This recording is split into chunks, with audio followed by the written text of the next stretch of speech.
Anh giờ cũng là ly hôn rồi. Dạ. Nhưng mà tôi cũng được 2 đứa con. Dạ. Và cũng là mới lập gia đình hết cả rồi. Dạ.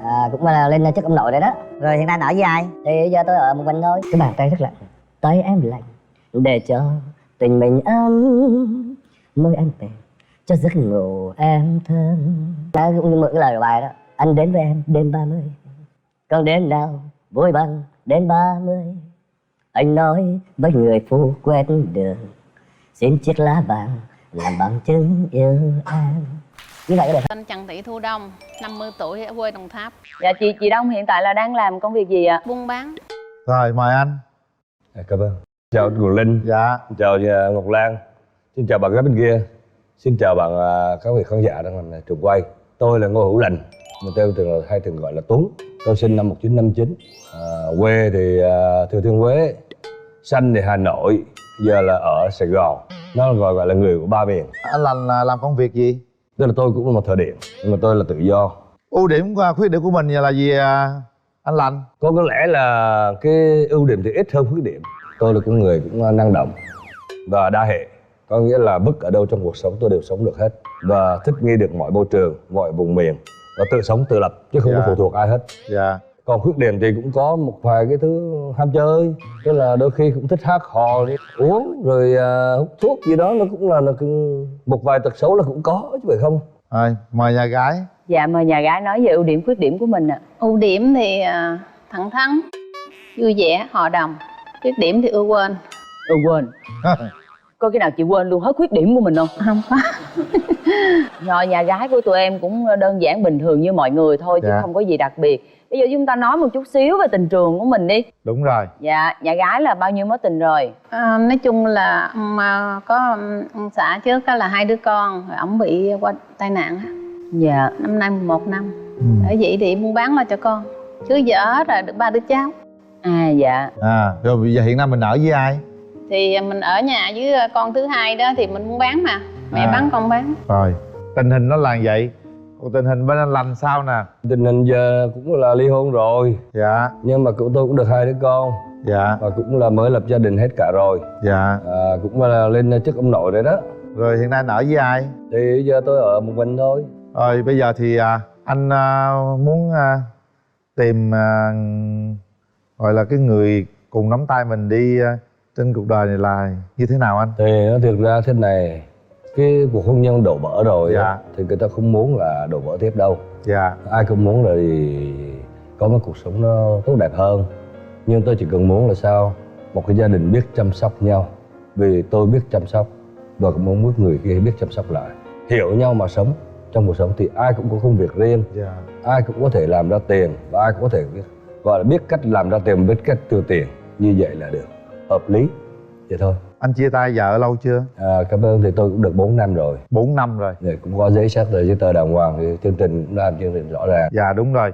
Khi lên chương trình bắt buộc phải có cái điều kiện đầu tiên đó. Đúng rồi. Nói chung là hai người cũng lớn tuổi rồi, cũng đủ để quyết định, nên mình cũng nói nhiều ha. Bây giờ quan trọng là hai người gặp nhau thôi. Còn chị thì tiêu chí của chị tìm một người tri âm tri kỷ thế nào? Thì nói chung là ngoại hình thì cũng không có quan trọng, mà chỉ là đạo đức thôi. Đạo đức biết thôi. Chia sẻ. Bên đây chỉ cần chăm sóc lẫn nhau, bên kia cần chia sẻ là được. Mình đi với ai vậy chị? Đi với bà chị họ. Bà chị hả? Rồi chị thấy sao nè? Trước tiên là xin chào hai MC Quyền Linh và Ngọc Lan, và chào tất cả khán giả trong trường quay. Chào chị. Tôi là chị họ của Thu Đông. Thì theo tôi nhận xét thì tôi thấy trường hợp của anh bên này thì là anh cũng có chín chắn mà có cái suy nghĩ cũng rất là tích cực. Thì thôi hai người khi mà về già thì tất nhiên là phải chăm sóc cho nhau. Nhưng cho tôi hỏi một điều là thí dụ hai người về với nhau rồi tiền ai giữ ạ? Thì bây giờ cái nguyên tắc chung thì để cho phụ nữ giữ. Rồi khi nào cần việc gì thì cũng thông nói chuyện với nhau. Thì những chuyện lớn thì là bằng chuyện lớn, mà chuyện nhỏ thì thôi, thì có thể là ở trên mình cứ đưa phải phép rồi cũng lại cho lại thôi, đúng không? Cái vậy làm sao để cho nó đi ra giữa đường hay có tiếp xúc bạn bè, nó có một cái mối quan hệ nào đó. Vì trong công việc của tôi nó cũng rất đa dạng, đôi khi kiểu bạn bè hoặc là cái công trường này nọ nó cũng phải có như vậy. Thế thành ra là nếu mà hai bên thông hiểu nhau được thì quý thôi. Vâng, thì tôi cũng chị em cũng có thảo luận với nhau thì cũng có nói là tiền bạc thì tất nhiên là người phụ nữ giữ, là tại vì người phụ nữ là phải đối nội đối ngoại rồi lo tất cả các công việc, nhưng mà cũng phải chừa một phần nào đó để người đàn ông đi giao lưu ở phía ngoài. Thì tất nhiên là như thế. Nhưng mà mình muốn thống nhất một chỗ là có nghĩa là mai mốt về không, là tại vì hai người không phải là từ nhỏ để lớn lên yêu nhau, mà hai người là hai cái cuộc đời người là vá víu lại với nhau, thì tất nhiên là phải ngay từ đầu mình phải có một cái quyết định rõ ràng. Thí dụ anh hứa như thế thì khi về sống với nhau thì nó như thế, cho nên là chắc chắn cái cuộc sống mình sau này đó. Và theo chị thấy thì có lẽ hợp á. Thôi theo chị nghĩ là em nên bấm nút. Giả sử thí dụ ảnh không bấm nút thì cũng không sao hết á. Cái mẫu người mình chọn đúng ý là mình cứ bấm nút thôi. Mình tôn trọng quyết định của mình thôi. Xin cảm ơn chương trình ạ. Cảm ơn chị. Cảm ơn chị. Anh làm đi với ai? Cảm ơn, tức là định đi một người bạn nhưng mà đến giờ cuối cùng thì là bạn lại bận việc đó, không đi Dạ, được. không sao. Thành ra là thì có giờ là tôi quyết định là chính. Dạ, bây giờ thì thôi mở rào thôi để hai người tự quyết định ha. Mở rào.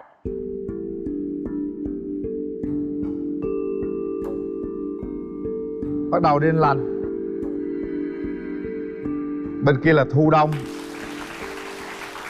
Nghe có vẻ lãng mạn ha. Tức là trời lạnh và thu đông thì cái là Tết thì rất đẹp. Cảm ơn anh. Quà tặng anh. Cảm ơn. Gặp nhau mình giao lưu âm nhạc chút xíu đi, rồi cái mình cho nói đỡ chuyện căng luôn. thẳng đi. Đúng rồi. Thế thì cũng xin phép với chương trình đây là với nhà gái rồi quý vị khán giả thì cũng xin một bài một đoạn nào đó đi. Rồi. Của cái bài Chờ Đông. Em mới có phải ngoài trời đang mưa, em mới có phải trời đã sáng đông, ngoài kia giá băng anh đang tìm mùa đông ái ân, anh đang tìm màu áo cưới cho em. Xin phép như vậy. Cảm ơn anh. Nhưng mà thế này đó, thế này, Cung. thế này này, cái bàn tay rất lạnh, tay em lạnh để cho tình mình ấm, môi anh mềm cho giấc ngủ em thơm, sao giao thừa xanh trong đôi mắt muộn, trời sắp đến hay lòng mình đang tết. Xin phép. Cảm ơn anh. Chị Thu Đông có hát tặng lại không? Không, em không biết hát. Rồi, thôi bây giờ mình nói chuyện với nhau đi. Cả cuộc đời mình mới gặp nhau lần đầu tiên đó. Cảm nhận thế thì, nào? nói thật ra là tất cả đều có một gia đình nhưng mà có đổ vỡ rồi ha. Thì cái gì nếu mà mình đến được với nhau thì đó là trước mắt là phải có một sự tìm hiểu nào đó rõ ràng. Thứ nhất là thói hư tật xấu. Anh nói thẳng là thói hư tật xấu nhiều lắm. Nhiều sao anh nói ra nhiều. Nói chung là nó tương đương nhau vậy. Công việc thì nhiệt tình, biết kiếm tiền, biết xoay sở, biết giao tiếp cuộc sống. Nhưng mà đừng nhưng có những thói hư có thể là do mình tự do quá, không có cái sự kiềm tỏa lại. Tật xấu của anh á. Tật xấu hả? Dạ. Ăn nhậu. Nhậu nhiều không anh? Cũng biết uống, gọi là biết uống được rồi. Có đi khi nào đi từ sáng tới chiều không anh? Không đi từ sáng tới chiều, đi từ tối tới sáng thôi. Nói chơi vui vậy, thế là biết ăn chơi, biết tiếp xúc nhưng mà có chừng mực, vì nói thật là cái gọi là người mà lao động mà công trường, bạn bè với nhau thì cái cuối tuần chẳng hạn như vậy hay cuối ngày có những cái gì mà có cái lộc thì anh em cũng chia sẻ nhau, thì uống một vài chai gì nó vui vậy thôi, uống bia thôi chứ không uống rượu. Dạ, nói chung là bữa nay thì ai cũng có bạn bè với có công việc thì mình tiếp xúc thì mình uống vừa mức độ thôi. Nhiều khi lúc em cũng đi cũng uống mà. Dạ. Thế xin lỗi bên gia đình, bên nhà gái đó thì có ai biết uống rượu gì hay là phục rượu gì không? Như vậy tôi sợ lắm, nhiều khi về về Đồng Tháp hay miền Tây là uống rượu sợ lắm. Không có đâu Tì, nói chung là bên dòng họ cũng ít có ai uống rượu uống bia, đám tiệc thôi. Thì hy vọng là trong quá trình quen nhau thì có thể biết, thì có thể có một dịp nào đó về quê chơi được, thấy không? Bây giờ là Thu Đông là đang ở quê Bến Tre hay là ở Đồng Tháp? Em ở Đồng Tháp anh. Đồng Tháp, trúng tủ nữa rồi đó. Tôi thích về Đồng Tháp lắm, thích chuột lắm đó. Tôi nói chung thế này, mỗi người đều có công việc riêng, ai cũng có thu nhập riêng, thì anh cũng không muốn đụng chạm vào những cái kinh tế của em hoặc như vậy. Nói thẳng ra mình sòng phẳng với nhau, nhưng mà có được làm những cái gì đó thì làm sao chia sẻ cho nhau để cho nhau biết, chứ còn không can thiệp. Nó thì có những việc lớn cần can thiệp, tức là giúp hai bên, cần hỗ trợ hai bên thì nói với nhau một tiếng, ví dụ như vậy. Còn mình đến được với nhau hay không nữa là do cái duyên. Đúng rồi. Cái nợ. Bây giờ anh Lành bước tới nắm tay Thu Đông ha, để mình giao lưu chút xíu cảm xúc đó. Xin phép. Nắm hai tay Thu Đông luôn. Đó. Em cảm nhận sao khi cái bàn tay em? Chứ mới gặp thì đâu có phải mà cảm nhận yêu đương liền thì thấy cảm nhận thì... Cảm nhận bàn tay lao động nó thế nào? Không, tại vì em run. đâu gì rung, mình nói chuyện với nhau bình thường cái gì đó mà rung đâu, phải không? Biết cái gì mà sao lên nó rung chứ. Anh Lành hỏi mình đi, vượt qua chính bao lâu mình, thì mà mình giống có anh thể... Linh nói vượt qua chính mình. Anh Lành hỏi khoảng bao lâu thì mình có thể đến với nhau Thì được? đúng rồi, bây giờ anh cũng mượn cái lời của bài đó. Anh đến với em đêm 30, còn đêm nào vui bằng đêm 30. Anh nói với người phụ quét đường, xin chiếc lá vàng làm bằng chứng yêu em. Như vậy có được không?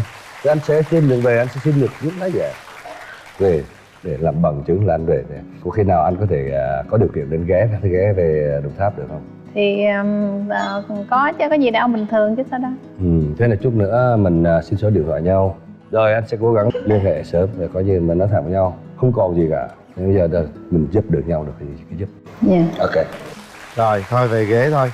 Mình đưa ra quyết định cuối cùng nào. Đây là một cái trường hợp mà phải nói là hai MC không có phải nói nhiều. Ủa, sao vậy? Hai anh chị đã đủ cái chín chắn để mà biết mình cần cái gì ở đối phương và mình cần cái gì cho cuộc sống của mình.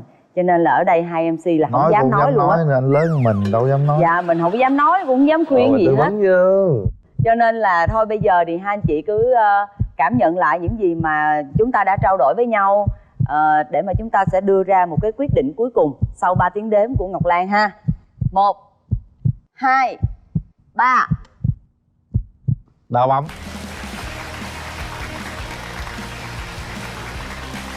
Chính thức chúng ta hẹn hò với nhau nào. Hãy nắm tay nhau. Một nụ hôn đầu tiên đánh dấu ngày gặp mặt. Còn run lắm. Dạ, hôn cái hết run nè. Run quá. Dạ. Em nắm tay cho chị bớt run để cho anh hôn chị một cái nè. Xin phép chị. Trời ơi, kêu luôn. Gửi tặng anh chị. Em có ưu điểm là không bao giờ hứa hẹn bất cứ điều gì mình không thực hiện được. Em chào chị, chào tất cả các bạn. Em tên là Hồ Thị Hoài Thu, năm nay em 23 tuổi. Em đang là sinh viên năm cuối của trường Đại học Công nghiệp Thành phố Hồ Chí Minh ạ. Rồi chúng ta sẽ gặp gỡ chàng trai của chúng ta ngày hôm nay. Xin mời. Xin chào. Bên kia là Hồ Hoài Thu. Bạn tên là gì? Em tên là Nguyễn Hoàng Minh. Đang làm nghề gì? Em đang là nhân viên IT. Em năm nay 25 tuổi. 25 tuổi. Có người yêu rồi? Dạ chưa. Có rồi. Chưa. Có rồi. Chưa. Hồi xưa giờ có chưa? Dạ chưa. Chưa luôn? Chưa. Chưa một lần nào có người yêu? Dạ. À đấy. Sao mà chưa kỳ bao giờ vậy? có người yêu. Có khiếm khuyết gì không? Do chưa đạt đủ tiêu chuẩn của em. Hả? Chưa đủ 3 tiêu chuẩn của em đưa ra. Tiêu chuẩn gì? Thứ nhất là bạn nữ phải cao trên 1m60. Cái thứ hai, Phải có nụ cười đẹp, có đôi mắt nai. mắt nai, mắt trâu được không? Thí dụ gì giống ai nè? Thí dụ Em có hình, em có hình mẫu. hình mẫu luôn. Dạ. Rồi đây, coi coi. Đi xem người yêu rồi kiếm có hình mẫu luôn. Toàn là diễn viên điện ảnh, nghệ sĩ nổi tiếng không à. Toàn gọi làm dấu luôn ơi. Cô gái phải có má lúm đồng tiền thế này làm dấu luôn nè. Rồi có nụ cười như cô này nè. Gì vậy trời? Rồi có đôi mắt như cô này nè. Có dáng như hoa hậu này nè. Ghép hết mấy đó lại không nghĩ luôn á. Bạn lựa được trường chuẩn đó từ lúc nào? Từ khi bước chân vào đại học. Tự nhiên sao lại đặt ra cái chuẩn như vậy? Tại vì em yêu thích cái đẹp. Em thích những cái đặc điểm như vậy nên em cố gắng tìm kiếm những người được như vậy. Giống hệt vậy mà lớn hơn em 10 tuổi được không? Dạ cũng được. Nè chị có má lúm đồng tiền là cưng qua đây. Còn hơn là đi thi cái gì mà xét duyệt gì mà làm thấy ghê luôn vậy. Em đừng có bị người ta áp đảo tinh thần nha. Giờ chị hỏi em, bên kia chưa có bạn gái đó, em có bạn trai chưa? Dạ em chưa. Chưa luôn, từ đó giờ chưa luôn. Dạ chưa. Em có đem hình về tiêu chuẩn của em không? Dạ em thì không có yêu cầu cao về ngoại hình ạ. Cao hơn em thì khoảng từ 1m68 trở lên ạ. Em thích những cái người mà hiền lành á, không có nói nhiều lắm. Rồi em không thích bạn trai em những điều gì? Em không thích bạn trai của em hút thuốc lá. Bên kia có hút thuốc không? Dạ không. Rồi lớn nó mạnh mẽ quá, tiếp gì nữa em? Không dính dáng đến tệ nạn xã hội ạ, như là cờ bạc, ma túy, hút chích. Có không? Sao nãy dạ không mạnh bây giờ dạ cái gì suy nghĩ vậy? Cờ bạc thì cũng ít. Trời ơi. Không, lâu lâu mới chơi. Chơi cho vui. Còn không thích cái gì nữa nói hết luôn. Vũ phu ạ. Bên kia có đánh phụ nữ không? Không bao giờ. Rồi gì nữa em? Em muốn anh ấy là người thích chơi thể thao, nói chung là ưa vận động. Có không? Em có chạy bộ buổi sáng. Không, chị tin bạn này có cái gì là nói liền, còn không có là phải suy nghĩ. Không có ngồi Trả lời nhanh là biết là có rồi đó. Bạn gái em đưa ra tiêu chuẩn như vậy, em cũng đưa tiêu chuẩn như vậy rồi. Nhưng mà anh hỏi em là em đưa tiêu chuẩn anh nghĩ rằng hơi cao đó. Em nghĩ rằng mình có tiêu chuẩn gì mà đưa ra tiêu chuẩn như vậy? Em có ưu điểm là không bao giờ hứa hẹn bất cứ điều gì mình không thực hiện được. Cho nên từ đó giờ em chưa bao giờ hứa gì hết trơn đúng không? Dạ Tại vì không. cái gì cũng cái không gì thực mình hiện làm được trong khả năng của mình. Ví dụ là Sao cái hứa? gì? Tôi nói nghe thử rồi. Giả sử các bạn rủ đi chơi, mình nghĩ là hôm đó mình đi được thì mình vẫn đi, phải hứa. Trời đất ơi là trời. Còn đi không được thì bảo không đi. Có cái gì to lớn hơn cái vụ đi chơi đó không? Không hút thuốc lá. Yêu động vật. Quan niệm sống của em như thế nào? Quan điểm sống em từng làm hướng đạo sinh. Vậy Nên hả? có những cái quan điểm là theo hướng đạo, nguyên tắc đầu tiên của hướng đạo là trọng danh dự. Nguyên tắc thứ hai là yêu thương các sinh vật, loài vật, động vật, và cái cuối cùng là hướng đạo sinh gặp khó khăn cũng vui tươi. Hay. Chị rất là thích cái hướng đạo sinh. Chị phải qua chị nhìn em để chị hỏi cái vụ này. Qua nhìn đi rồi biết. Đó. Bao nhiêu năm đi theo hướng đạo sinh rồi? Em đi từ năm lớp 7. Nãy em nói là cái gì? Quan trọng nhất là gì? Quan trọng nhất là trọng danh dự. Trọng danh dự. Hết sức là tự tin và bình tĩnh. Rất là hợp với cô bên này chứ không có hợp với em. Hợp với cô bên này. Hợp cô đấy. Nè, để anh qua anh coi cô kia nha, coi sao nha. Em đưa ra những tiêu chuẩn này nè. Nếu như mà thiếu một trong những tiêu chuẩn này, em có đồng ý không? Cũng có thể đồng ý. Thí dụ giờ là dáng đẹp nè, nụ cười tươi nè, rồi má lúm đồng tiền nè, nhưng mà mắt giật giật thì được.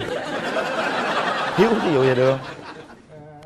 Nếu mà đã yêu thì chấp nhận luôn. Đúng rồi, vì cần gì tiêu chuẩn ở đây? Xạo quá. Nếu mà yêu không có 4 tiêu chuẩn này được không? Không, suy nghĩ lại, lúc đó suy nghĩ lại. Này hơi cứng rồi nha. Hãy là chính mình đi, hãy là chính mình đi, đừng có thay đổi quan điểm. Gì vậy? Dạ. Gì vậy? Có vô được nào không? Giống dò vé số quá vậy. Sổ. Em coi 4 tấm hình này. Đi coi. Dáng này em có đáp ứng được không? Dạ không ạ. Thấy Không những có trúng cái nào hết trơn á. có tiêu chuẩn em không? Không. Anh coi so rồi đó. Còn em so thì tùy em. Rồi để kéo màn lên đi rồi cho anh ấy tự dò kết quả. Rồi kéo màn lên. 2 phút. Nhìn nhau, bắt đầu. Cho em. Lấy hình để coi. Hả? Dạ không. Cậu nhớ đến đầu rồi hả? Hôm nay em đi tham gia chương trình của bé ai?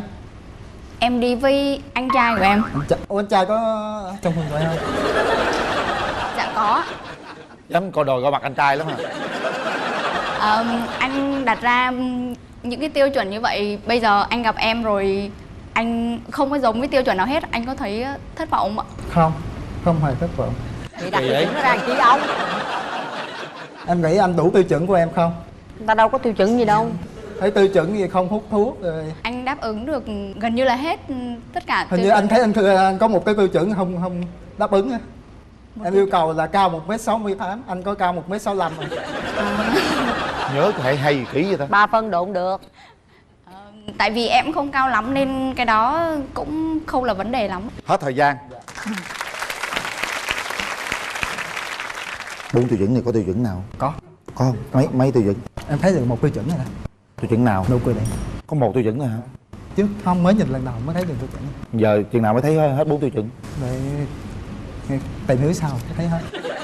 Xạo quá. Ngoại hình mà có vụ mới nhìn không thấy. Quan điểm của người ta vậy thì kệ người ta. Đi đâu kiếm người yêu cũng cầm hình vậy là hay đó. Ha. Rồi, và để tay vô nút bấm. Đây kia anh ơi.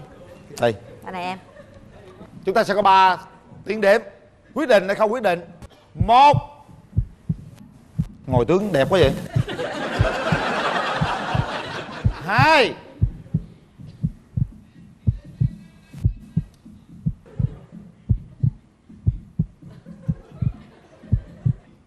3.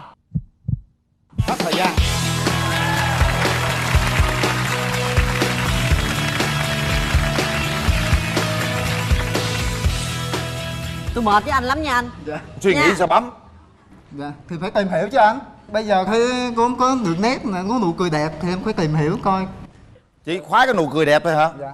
Không đâu, ngoại hình cũng cân đối chứ anh. Vậy thôi dẹp 3 hình này đi ông nội. Nè lấy cái hình nụ cười đẹp thôi. Rồi bỏ túi hình này đi. Tặng cái người này người khác là tặng cái gì? Trời ơi cái gì vậy? Bỏ trong này đâu ấy nha. Còn em sao? Em nghĩ là anh ấy là người mà có thể giúp em hiểu biết hơn về cuộc sống á, tại vì thấy anh ấy có vẻ quan tâm đến những cái đạo lý trong cuộc sống cái gì này, em nghĩ là anh ấy hiểu biết nên là có thể. Sách vở quá, nó chưa làm theo được đâu, đọc như vậy đó mà có hoàn thiện Không bản dám thân đâu, mình đây con người sâu sắc đó bạn. sâu Hơi vậy. háo sắc chút xíu thôi. Thôi cũng là chúc mừng hai bạn đã tìm được đến với nhau ở cái bước ban đầu. Đây là hôm nay có cuốn xét ái tình rồi đó, thấy chưa? Và hy vọng rằng hai bạn sẽ còn tiến xa hơn nữa trong cái con đường tình cảm của mình. Chúc mừng hai bạn và cảm ơn Em hai là người bạn. trụ cột hả? Cũng có thể. Đi làm về là tiền đưa cho mẹ giữ hả? Cũng đưa mẹ một phần để lo tiền điện nước. Phải báo hiếu mẹ chứ, đúng không? Thực ra cái nghề tài xế thì thu nhập cũng thất thường. Có nhiều khi nhiều thiệt nhiều mà cũng có khi là hẻo, đúng không em? Thì bình quân như vậy một năm á thì em kiếm được bao nhiêu? Tại vì tính không có tính theo tháng Tôi được. tính sơ nè. Lái trung bình tháng 7 triệu. Tiền này tiền kia á, này kia nếu mà cũng được 10 triệu. 10 triệu rồi. Nếu mà lấy thêm cũng được 10 mấy. Năm 12 tháng được trăm mấy nếu mà ăn cơm nhà, cơm hộp này kia cũng còn dư 100. Em là Ngọc Hoa, em 26 tuổi, em là diễn viên tự do. Diễn viên đó nghe. Diễn viên hả? Đồng nghiệp của tôi đó nghe. Vậy là quen lắm nha. Rồi xin mời em trai. Chào anh Quyền Linh, chào chị Hồng Vân. Chào em. Em tên là Trung Trương Tài, em năm nay 25 tuổi. Trung Trương Tài 25 tuổi, em làm công việc gì Tài? Dạ, em làm tài xế. Tài xế. Em làm ở đâu? Dạ, em làm ở Nhà Bè. Nhà Bè. Quê em ở đâu? Dạ, em ở Sài Gòn luôn. Sài Gòn luôn. Dạ. Hoa làm diễn viên nhưng mà ở đâu Hoa? Dạ em ở Sài Gòn luôn ạ. Rồi sinh ra lớn lên tại Sài Gòn luôn. Dạ. Bây giờ á, em nói cho mọi người biết đi. Em có những thế mạnh gì? Ưu điểm của em là em khá là tự tin trên sân khấu, rất là dễ bắt chuyện. Kiểu như là em không có thể cuộc nói chuyện nó bị trì. Em nấu ăn ngon, cái đó là ưu điểm. Và em rất là duyên dáng nữa. Đó là cái ưu điểm của em. Thế thì cái tật xấu của em là gì? Khuyết điểm của em là em ngoài cái tự tin trên sân khấu nhưng mà em bị ngược lại là cái tự ti về ngoại hình. Em có thấy mập em cứ sợ là người ta sẽ không thích mình. Khi em hơi dữ.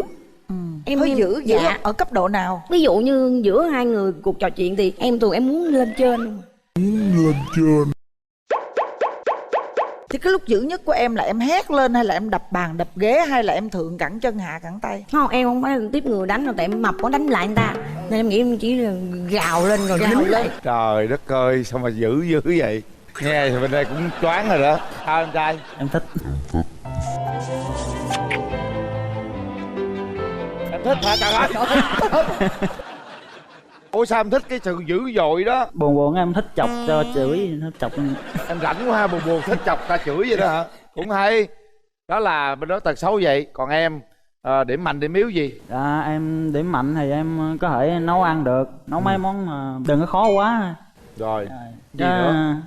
Em đi. Rồi có tật xấu gì không? Dạ, tật xấu thì cũng nhiều. Thí dụ? Sợ ma. Em có biết là cái người kế bên em là cái người sợ ma chúa ở cái đất Sài Thành Hoa Lệ này không? Cái chuyện đó chị sẽ kể cho em nghe sau. Chuyện ma bỏ qua một bên. Em có thích những người phụ nữ có da có thịt không? Dạ, có. Thích người phụ nữ đẹp hay là có duyên? Có duyên. Em nghĩ ở trong đầu em bạn gái em là phải như thế nào? Tính tình hiền, có lúc giữ đúng chỗ, biết nội trợ, lo cho gia đình. Có cần bạn gái phải cao giò dài tới nách không? Dạ không, 1m5 trở lên rồi. Chết cha. Sao bây giờ bao nhiêu nè? Em 1m49. 1m49 rồi mình mất con phân rồi giờ sao? Rồi, một phân một thôi. Mang guốc. Mang guốc được không? Chấp nhận đúng không? Tài có người yêu chưa? Dạ có một mối tình. Một mối tình mấy năm? Quen được 1 năm hơn. Năm hơn sao chia tay? Dạ tại hồi đó còn đi học á, cái không có điều kiện nên bị đá. Đá mạnh lắm không? Đá mạnh. Và đau cho tới bây giờ luôn hả? 1 năm hơn. Trời ơi, đau hơn năm luôn. Vậy đá mạnh lắm à. Từ đó đến nay là bao nhiêu lâu rồi? Dạ 6 năm mấy. 6 năm mấy rồi chưa có một cái người yêu thứ nhì? Anh 6 năm rồi vậy chắc còn trai tân. Chắc còn trai tân. Thì không biết đó. Em còn trai tân không á? Dạ Còn. Trời ơi. Con vậy em sao nè? Chuyện tình em sao nè? Dạ em thì có 2 mối tình, nhưng mà mối tình dài nhất là 10 năm. Tại sao lại chia tay? Ai cũng nói là cứ cảm xúc là sẽ có tình yêu, nhưng mà cứ dài nó sẽ không vượt qua chữ cơm áo gạo tiền. Mối tình 10 năm đó là mới chấm dứt lâu mau rồi. Dạ gần năm. Vậy thì bây giờ em còn nhớ mối tình cũ gì không? Mà nó không nhớ là không đúng. Nghĩa là em vẫn nhớ, nhưng mà cái đó cũng là một cái gì đó kỷ niệm và là một cái bài học cho riêng em. Bây giờ mẫu hình lý tưởng cái người bạn trai tiếp theo của em nghĩ là sẽ như thế nào? Em thích cao hơn em. Dạ vâng. Đó, em là ai cũng cao hơn em hết á. Em yên tâm đi. Cái bạn đó phải là tự lập thật tốt. Thứ hai là bạn đó phải được gia trưởng. Anh hỏi Tài nè, thí dụ vợ là diễn viên đó, em có ghen không? Có chút ha. Chút. Em đi coi một vở kịch nào đó, đóng bộ phim đó, em thấy vợ của mình ôm một người khác. Cái đó là công việc, ghen đúng chỗ ha. Công việc là không ghen đúng không? Dạ. Rồi vậy được rồi, em đây trai dễ lắm. Ca này phải kiểm tra kỹ càng chút. Giờ bà mối muốn gì nói đi, đàn trai ta đáp ứng được hay không? Rồi bây giờ em đang ở đâu nè? Dạ, em ở với ba mẹ. Cái gánh nặng kinh tế của em ở trong gia đình mình đó là em là người trụ cột hả? Cũng có thể. Đi làm về là tiền đưa cho mẹ giữ hả? Cũng đưa mẹ một phần để lo tiền điện nước. Phải báo hiếu mẹ chứ, đúng không? Thực ra cái nghề tài xế thì thu nhập cũng thất thường. Có nhiều khi nhiều thiệt nhiều mà cũng có khi là hẻo, đúng không em? Thì bình quân như vậy một năm á thì em kiếm được bao nhiêu? Tại vì tính không có tính theo tháng được. Tính sơ nè. Lái trung bình tháng 7 triệu. Tiền này tiền kia á, này kia nếu mà ấy cũng được 10 triệu. 10 triệu rồi. Nếu mà lấy thêm cũng được 10 mấy. Năm 12 tháng được trăm mấy nếu mà ăn cơm nhà, cơm hộp này kia cũng còn dư 100. Được không? Ông làm nhưng có từng đi làm rồi vậy đó. Trời ơi, nó biết hết chứ. Cũng thấp hơn xíu. Một năm mình để dành được nhiêu nè? 90. Năm dư 90 đó. Nhưng mà phải báo hiếu mẹ phân nửa. Giờ làm sao? Báo hiếu thì em nghĩ là cái đó là rất tốt. Tại vì mình làm con mà. Tới cả em bây giờ mình vẫn cũng phải lo cho ba mẹ một phần nào. Bạn ghét nhất ở người đàn ông là cái điều gì? Em không thích người đàn ông lười biếng. Cái bạn đó cũng đừng có hiền quá mức, phải có chính kiến chút xíu. Ông không thích đàn gái gì? Em không thích càm ràm. Càm ràm đó. Chết. Tính làm càm là không được, giờ không thích gì nữa. Hơi càm. Là thích, không thích hiền quá. Hiền quá mà phải giữ lắm. Yên tâm rồi gì nữa. Cũng hết. Hết rồi đúng không? Dạ. Đó, vậy đó. Bây giờ mình nói bây giờ chuyện kinh tế tùm lum hết rồi. Bây giờ để gia đình góp ý coi sao nha. Qua đi với ai qua? Dạ hôm nay em đi với bác và các bạn của em. Rồi ý kiến bác sao bác? Chào tất cả. Nếu mà cái duyên của nó tới thì nó sẽ tới. Bạn trai cũng được, cũng sáng sủa. Dạ, rồi. Bạn trai đi với ai vậy? Dạ em đi với ba, với mẹ, với cô. Rồi, em chào Dạ, cô chú, chào đại diện đàn trai. Dạ, chào Quyền Linh với chào chị Hồng Vân, chào khán giả. Em là mẹ của Tài. Qua thì cô cũng thấy con vui. Đến đây là coi như là duyên rồi. Thì thôi hai đứa cũng cho nhau một cơ hội đi. Còn chuyện sau này thì tự hai đứa biết. Cảm ơn đàn trai. Bây giờ mở rào cho hai đứa gặp mặt đi. Mở rào.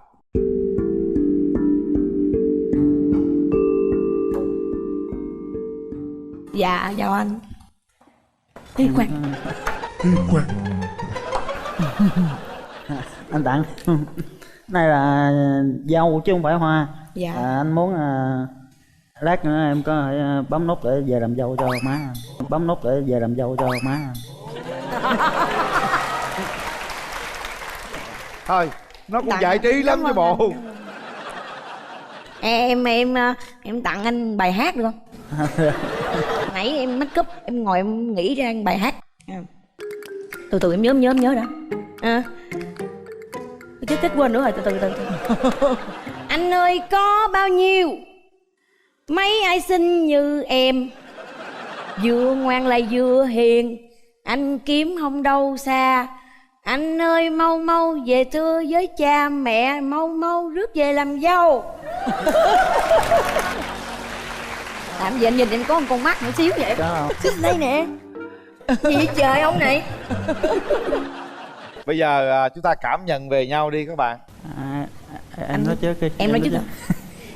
Lúc đầu em nghe nói chuyện á, cái mối tình trước của em thì em bị về cái cơm áo gạo tiền nhiều quá và em gánh quá nhiều, nên khi mà anh nói chuyện hồi nãy á thì em nghĩ là hơi hơi buồn xíu thôi, là kiểu như là chết rồi ảnh có đủ mà lo cho mình hay không. Nhưng mà em nghĩ là nên cho nhau một cơ hội. Anh chú thấy vậy? Dạ. Thấy em sao? Dễ thương, mũm mĩm. Không mà em thích. Mà em thích. Nhưng mà nói nghe nè, cái cặp này tôi thấy cái tên không là tôi thấy làm như là phát dương phát tướng rồi nha. Tài hoa cặp đúng không? Tài hoa. Em thấy là với một cái người mà bạn gái như vậy có thú vị không? Dạ. Thú vị ha. Trời ơi chị còn thú vị nữa chứ đừng nói em. Mấy người mũm mĩm ta binh nhau lắm. Ông ngoại anh có hiền vậy không hay lên đây anh mới hiền? Có, anh tính từ đó giờ vậy, ít nói. Mà nói thiệt nha, 6 năm là chưa gì đúng không? Làm lẽ giờ về phải dạy nữa hả? Em biết gì em dạy anh cái đó. Trời đất mẹ ơi, trời đất mẹ ơi. Dạ em hỏi em nói đùa vui vậy thôi. Em tới đây em có một cái mục đích thực sự rõ ràng là em muốn một cái mối quan hệ mới. Và cái em đặt lên trên hết hàng đầu là người đó phải tài chính vững vàng. Ví dụ hôm nay anh chưa có thể, nhưng em muốn anh phải nói cho em nghe một cái câu gì đó để em vững tin hơn. Anh có làm 4 cái câu thơ này. Cầm vô lăng anh vững vàng tay lái, chờ lên hàng anh nghĩ về tương lai. Cơm đường cháo chợ qua ngày tháng, gom tiền gửi hết vợ tương lai. Trời ơi, còn gì để mà nói nữa. Trời ơi. Trời ơi. Dạ. Gom tiền gửi hết vợ tương lai. Trời ơi. Rồi bây giờ mình bàn cái chuyện quan điểm mỗi đứa đi. Quan điểm của anh là gì? Anh thì cần chung thủy, không có ỷ lại hai cái đó. Em thì em này em hỏi công việc của anh là mình chở hàng á anh. Mình chở hàng là chở cái gì anh? Anh đang làm tay xe tải thành thân á, chở dọn nhà đồ. Trời, phía chi quen anh sớm dọn nhà đổ tốn tiền mà. Tức ghê. Là mình chỉ dọn nhà buổi sáng rồi buổi chiều về anh. Mà tại vì em sợ là anh đi về khuya quá rồi em cũng ngược giờ với anh nữa. Nên là nếu mà mình đi làm buổi sáng nhiều, chiều về thì mình có thể dành nhau tin nhắn nhỏ dẫn nhau đi chơi, đi ăn đồ, ok ha. Cái tin nhắn đó thì anh lúc nào cũng rảnh hết, lúc nào ngồi chạy xe mà nhắn cũng không được, không được, chạy xe không được, cầm điện thoại em đập luôn á. Đập luôn á. Anh dữ quá. Dữ nhưng mà người ta gỡ là cười liền. Em nói đúng không? Chạy xe không được cầm điện thoại nhiều, khi nào cần thiết thôi. Giận nhau thì ai xuống nước? Anh trả lời đi. Nếu mà em dữ quá rồi thì anh xuống anh bỏ đi. Bỏ đi rồi đi đâu? Anh đi vòng ra đường. Ra đường cho xe đụng hay gì? Tự nhiên dẫn nhau ra đường cha. Em giận quá rồi sao nói chuyện nữa. Dẫn nhau năn nỉ rồi tôi quỳ à. Vân thấy là bấm được rồi đó. Dạ. Vân thấy là cho nó bấm để nói coi đứa nào thế nào nó biết hết trơn rồi cho nó khỏe đi. Rồi lại tiến lại nắm tay của anh gái coi cảm giác. Hai người nắm tay nhìn nhau coi. Rồi nhìn cổ đi, nhìn thẳng vô mắt cổ. Em có mong muốn cô gái này là một nửa yêu thương của mình không? Dạ muốn. Muốn phải mạnh lên coi. Tôi muốn đó lên. Tôi muốn. Người ta bấm cho rồi đi. Kệ đứng cho nói chơi vui mà. Bây giờ nếu giờ em la em sẽ làm gì? La em thì em nghe. Chịu rồi hả? Nếu giờ em nóng quá quýnh em làm gì? Quýnh em thì em đưa người cho quýnh. Trời ơi. Nó hiền thấy khôn. thương ghê. Hiền gì đâu là hiền. Tùy em quyết định nha. Để đây. Tay nút bấm đi. Tay đây. Bấm luôn đi. Bấm đại đi anh ha. Trời ơi, Trúc bấm lẹ dễ sợ luôn. Trúc không cần tới ông Linh đếm cái gì hết trơn á trời. Nắm tay đi. Trời ơi là trời. Bây giờ nói với cô nè, nói với mẹ, nói với ba, nói với tất cả mọi người. Xin phép cô cho con quen với Hoa. Con hứa là sẽ dành thời gian nhiều cho Hoa, rồi chăm sóc rồi kiếm tiền nữa. Kiếm tiền rồi kiếm tiền nữa. Hoa có điều gì nói với ba mẹ? Dạ con chào cho cô, chào chú, chào cô luôn ạ. Con hôm nay con rất là vui khi được quen biết Tài ạ. Dạ con cảm ơn cô đã nói sao giờ run quá. Thực sự là rất là vui ạ. Hai đứa con sẽ dành nhiều thời gian để tìm hiểu nhau. Nếu mà được thì con sẽ tiến tới hôn nhân và làm dâu của cô ạ. bây giờ cái thủ tục hôn nhau đó, giờ đó bây giờ em Tài tự động tự chủ luôn đi. Tài em tỏ tự bản nữa hả? lĩnh đi. Chứ rồi giờ này chứng tỏ đi chứ ai làm gì đó, không có dạy đâu. Trai tân mà. Xin phép cô cho con hôn quà. Cho hôn thiệt à? Trời ơi, hôn giả hay gì không nè.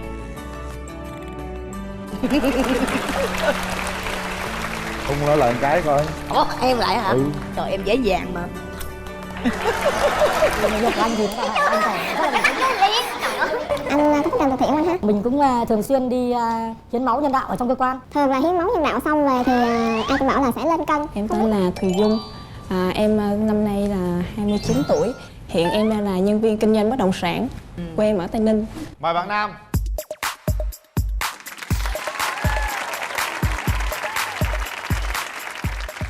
Chào anh Quyền Linh, xin chào chị Cát Tường và chào bạn nữ ở bên kia.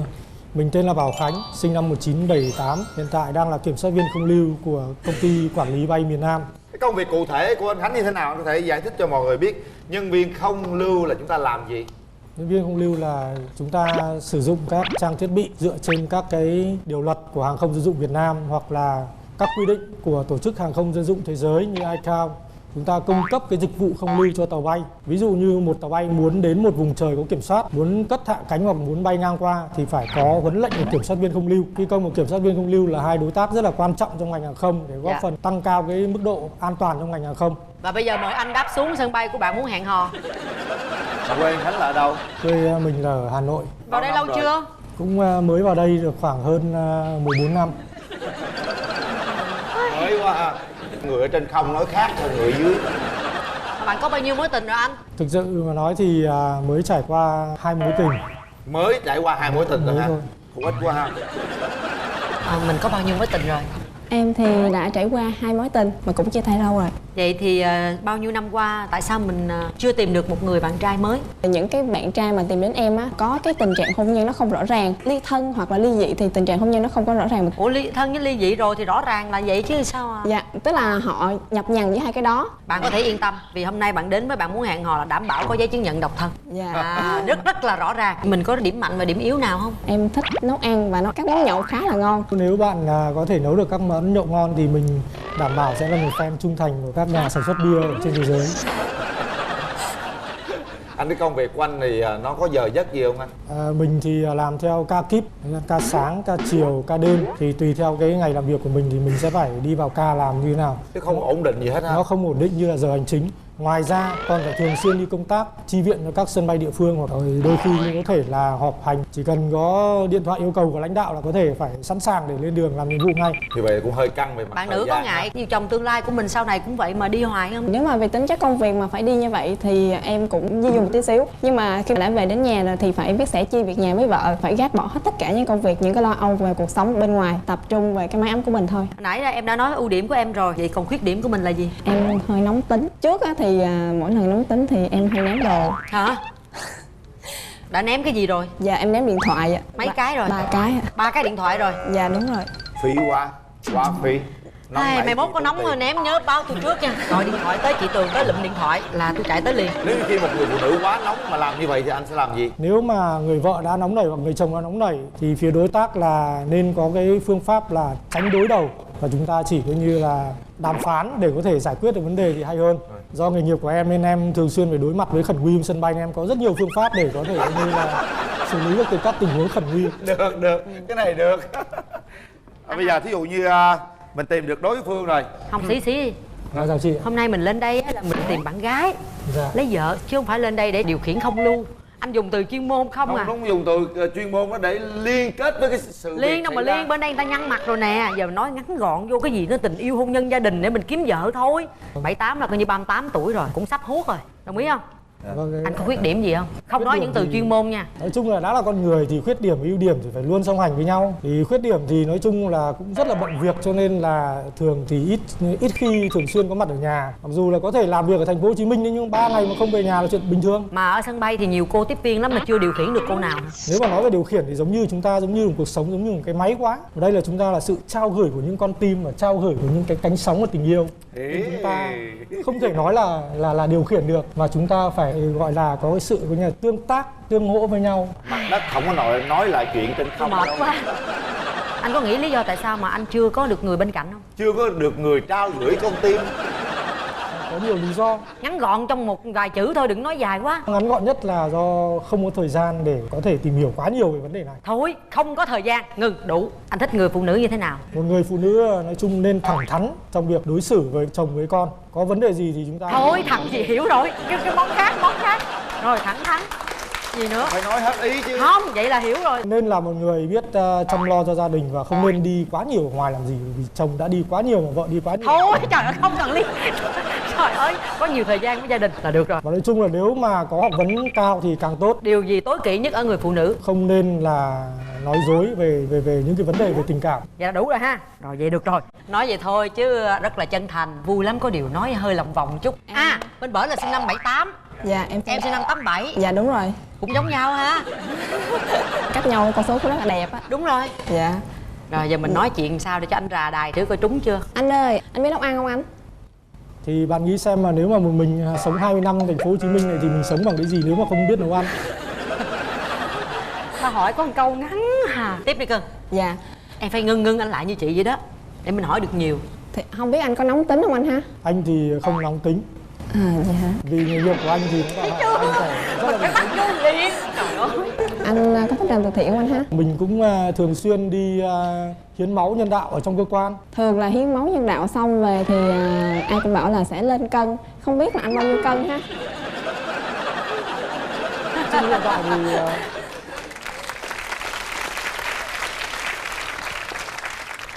lý thuyết nó lấy đâu ra hay vậy? Trước em học ở trong trường thì các anh chị mà đi hiến máu về đa số người nào cũng tròn ra. Em có thích người tròn không? Dạ cũng thích người bạn tròn tròn. Anh bên đây dễ thương lắm. Số con Lưu á thì tính toán rất là giỏi, không được phép tính sai cho dù 1mm. Dạ. Nên anh này ảnh thật sự mà nói á thì nếu về anh kiểm soát kỹ lắm nha. Tính toán cũng rất là kỹ. Thấy nguy hiểm rồi dễ đó. thương lắm. Nguy hiểm rồi đó. Mẫu người lý tưởng của bạn là người như thế nào? Em thích bạn trai phải người sạch sẽ, kỹ tính và có gu ăn mặc một tí. Có gu âm nhạc không? Có. Dạ. Gu ăn mặc. Gu ăn mặc và gu âm nhạc luôn ạ. Anh biết hát gì không anh? Âm nhạc thì mình cũng thích nghe, nhưng mà từ trước giờ thì mình chỉ có 30 mấy năm thì luyện được mỗi một bài thôi. Quốc ca. Còn về gu ăn mặc thì mình cũng nói luôn là mình cũng có cái style riêng, áo trắng quần tối màu, đi giày hết. Ủa nhưng mà cái đó là đi làm thôi, còn mình đi chơi mình hẹn hò rồi. Vâng, thì em cũng nói với chị Cát Tường luôn là em đi làm thì em mặc như này và em đi chơi thì em cũng mặc y nguyên như thế. Lâu lâu em xỉn em về nhà thì em cũng dùng cái bộ này để em đi ngủ luôn, để ngủ. Vậy anh có sạch sẽ không anh? Trong những lúc xỉn thì làm sao có thể kiểm soát được con người của bạn. Nhưng bình thường môi trường làm việc của mình là môi trường rất là khép kín, cho nên là đòi hỏi về vấn đề vệ sinh thân thể rất là quan trọng. Nói chung rất sạch, lâu lâu xỉn thì nó hơi không sạch một chút. Như vậy thì thời gian nó hơi eo hẹp. Anh có tính nói chuyện hẹn hò nếu như anh gặp một cái đối tượng của mình nữa không? Thì tất nhiên là đây là cuộc đầu tư chiến lược mà anh Linh. Cho nên là mình phải sẵn sàng về hy sinh thời gian của mình để đầu tư cho cái công việc chiến lược của mọi người. Tầm nhìn chiến lược từ năm 2015 đến 2020 đó. Bạn nữ mình có ai theo ủng hộ mình không? Dạ có anh trai ạ. Đâu? Anh trai đâu? Dạ em chào anh Nguyễn Linh. Rồi. Chào chị Cát Tường. Rồi chào bạn. Đó, anh trai đẹp trai vậy đó.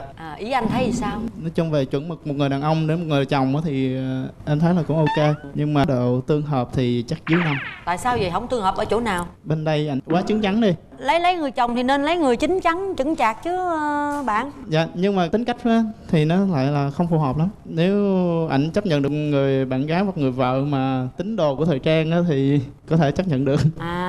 Đang lo ngại về cái vụ thời trang thôi. Về vấn đề thời trang thì giải quyết rất là đơn giản. Người phụ nữ nào mà chả mong muốn làm đẹp, mình cũng ủng hộ vợ mình đẹp chứ.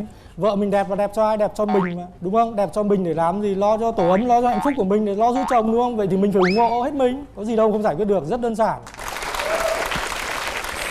Mà về em gái em sẽ chỉnh về thời trang nó hơi bị nhiều. Bạn đừng lo, kiểm soát viên Lưu không phải là người khô cứng về nguyên tắc. Chúng ta phải linh hoạt để xử lý mọi tình huống khẩn nguy sân bay. Trời ơi. Tôi khoái ông rồi nha. Thôi bây giờ cho hai người nói chuyện với nhau đi. Kéo mặt lên. Chúng ta có 2 phút để trò chuyện với nhau. Chàng trai gì?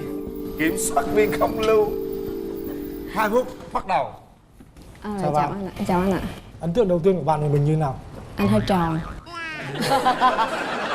Mình đã có cố gắng giảm cân suốt một thời gian dài mới được như vậy. Dạ, trước kia anh bao nhiêu cân ạ? Trước kia 85 kg. Bây giờ 75. 12 kg. Anh có kén ăn không ạ? Bạn thử nhìn mình xem bạn nghĩ mình kén ăn không? Chắc chắn là không, đúng không? Nói chung sống ở đâu đó phải tùy vào từng trường hợp để chúng ta có thể vận dụng linh hoạt để tồn tại và phát triển thôi. Mình hỏi tiếp nhé. Dạ. Nếu sau này nếu mà bạn có con cái thì bạn có dự định là cho con đi du học không? Có, chắc chắn về tương lai nó sẽ cho con đi du học. Bạn đồng quan điểm với mình. Theo bạn nghĩ thì giáo dục có quan trọng không? Ví dụ như là bằng cấp chẳng hạn. Theo em thì cái bằng cấp nó cũng không gọi là quá quan trọng. Quan trọng là cái cách đối nhân xử thế và cái tính cách, cái quan điểm nó giống nhau được rồi. Bạn phù hợp quan điểm với mình rồi. Còn bạn có thể hỏi mình những câu hỏi khác. Quan điểm của anh về tình yêu như thế nào ha? Mình có thể sẵn sàng có thể là hy sinh một số những thứ khác để có thể là có được cái tình yêu. Nếu trong trường hợp cần thiết đòi hỏi như vậy.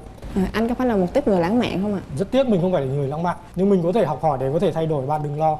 Anh có ấn tượng rất là tốt với em. Hy vọng là sau cái lần nói chuyện ở trên sân khấu này chúng ta sẽ có một cái cuộc hẹn thật sự ở ngoài đời. Em thì khi mà nghe giọng anh dù chưa gặp mặt thì em cũng có cảm giác là nghe giọng anh rất là ấm. Và anh là một người đàn ông rất là chững chạc. Tối nay chúng ta sẽ dùng bữa tối với nhau chứ? Cái này em sẽ trả lời cho anh sau cái chương trình này nha. Cảm ơn bạn. Yeah. Hết thời gian. Này, mời là nút bạn bấm. để tay vào nút bấm phía sau. Nhìn thẳng về phía trước, suy nghĩ thật kỹ. 3 2 1. Hết thời gian. Hết thời gian bạn.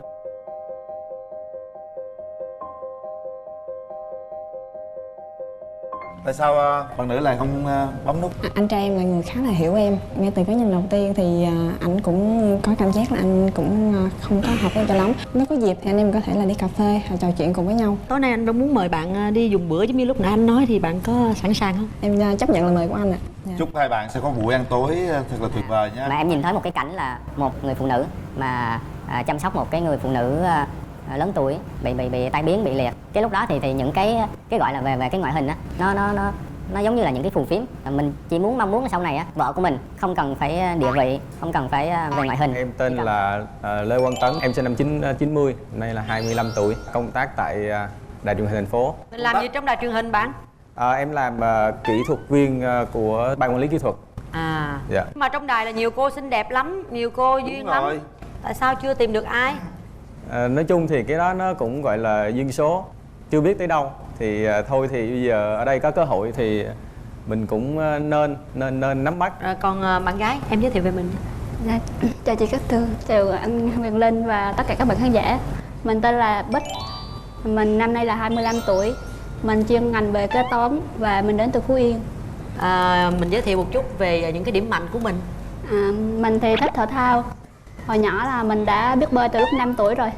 Rồi mình cũng từng là vận động viên của trường cấp 2, cấp 3. Vận động viên bơi lội á hả? Chuyên về chạy đường trường 100m. Còn những cái điểm yếu của mình? Điểm yếu thì hay thẳng tính. Mình có ưu điểm khuyết điểm gì vậy Tánh?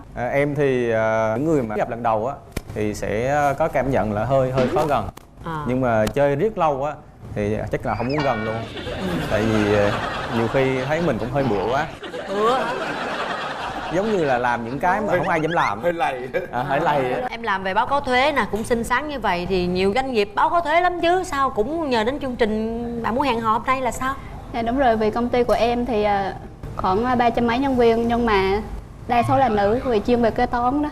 Em đưa ra cái mẫu người lý tưởng mà bạn cần tìm là người như thế nào? Em cần mọi người cao khoảng 1m7 trở lên và có thể là biết nấu ăn, biết chăm sóc, làm việc nội trợ trong gia đình. Ủa? Em có biết nội trợ nấu ăn không? Dạ thì cũng biết, nhưng mà tốt nhất là có người phụ trợ với mình. Ủa bạn trai bên kia biết nấu ăn không? Nói chung em thì nấu được, nấu tất cả các cái món luôn. Nhưng mà quan trọng em ăn được, còn người khác ăn được hay không thì em. Nhưng mà bạn có sẵn sàng chia sẻ việc nhà với vợ mình không? Việc đó thì tất nhiên là có. Tại vì công việc mỗi người đều có mỗi công việc riêng. Và công việc ở nhà đó là công việc chung, thì mọi người đều phải góp tay vào đó. Vậy khoảng mấy năm nữa mới quyết định lập gia đình? Hiện tại thì em cũng chưa xác định là sẽ lấy vợ sớm. Tại vì kế hoạch 5 năm lần thứ nhất em bị đổ vỡ, là trong 5 năm đại học á thì ráng là kiếm bạn gái nhưng mà thất bại. Cho nên kế hoạch 5 năm lần thứ hai là chỉ là có bạn gái thôi. Còn đến năm 30 thì mới quyết định là lập gia đình. Ý em muốn chừng nào lấy chồng, chừng nào đám cưới? Thì trong bao lâu cũng được, nhưng mà tốt nhất thì em cũng 25 rồi. Nếu mà được cưới thì trong vòng tìm hiểu thì khoảng 2-3 năm thôi. Bạn muốn người yêu của mình như thế nào? Trong đầu em thì lúc trước thì có nhiều hình tượng lắm.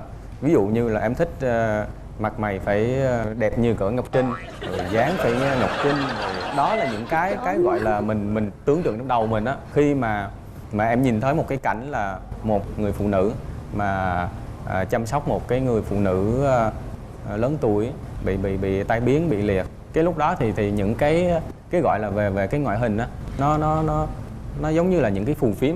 Mình chỉ mong muốn là sau này á, vợ của mình không cần phải địa vị, không cần phải về ngoại hình, chỉ cần là một cái tình yêu lớn đối với gia đình.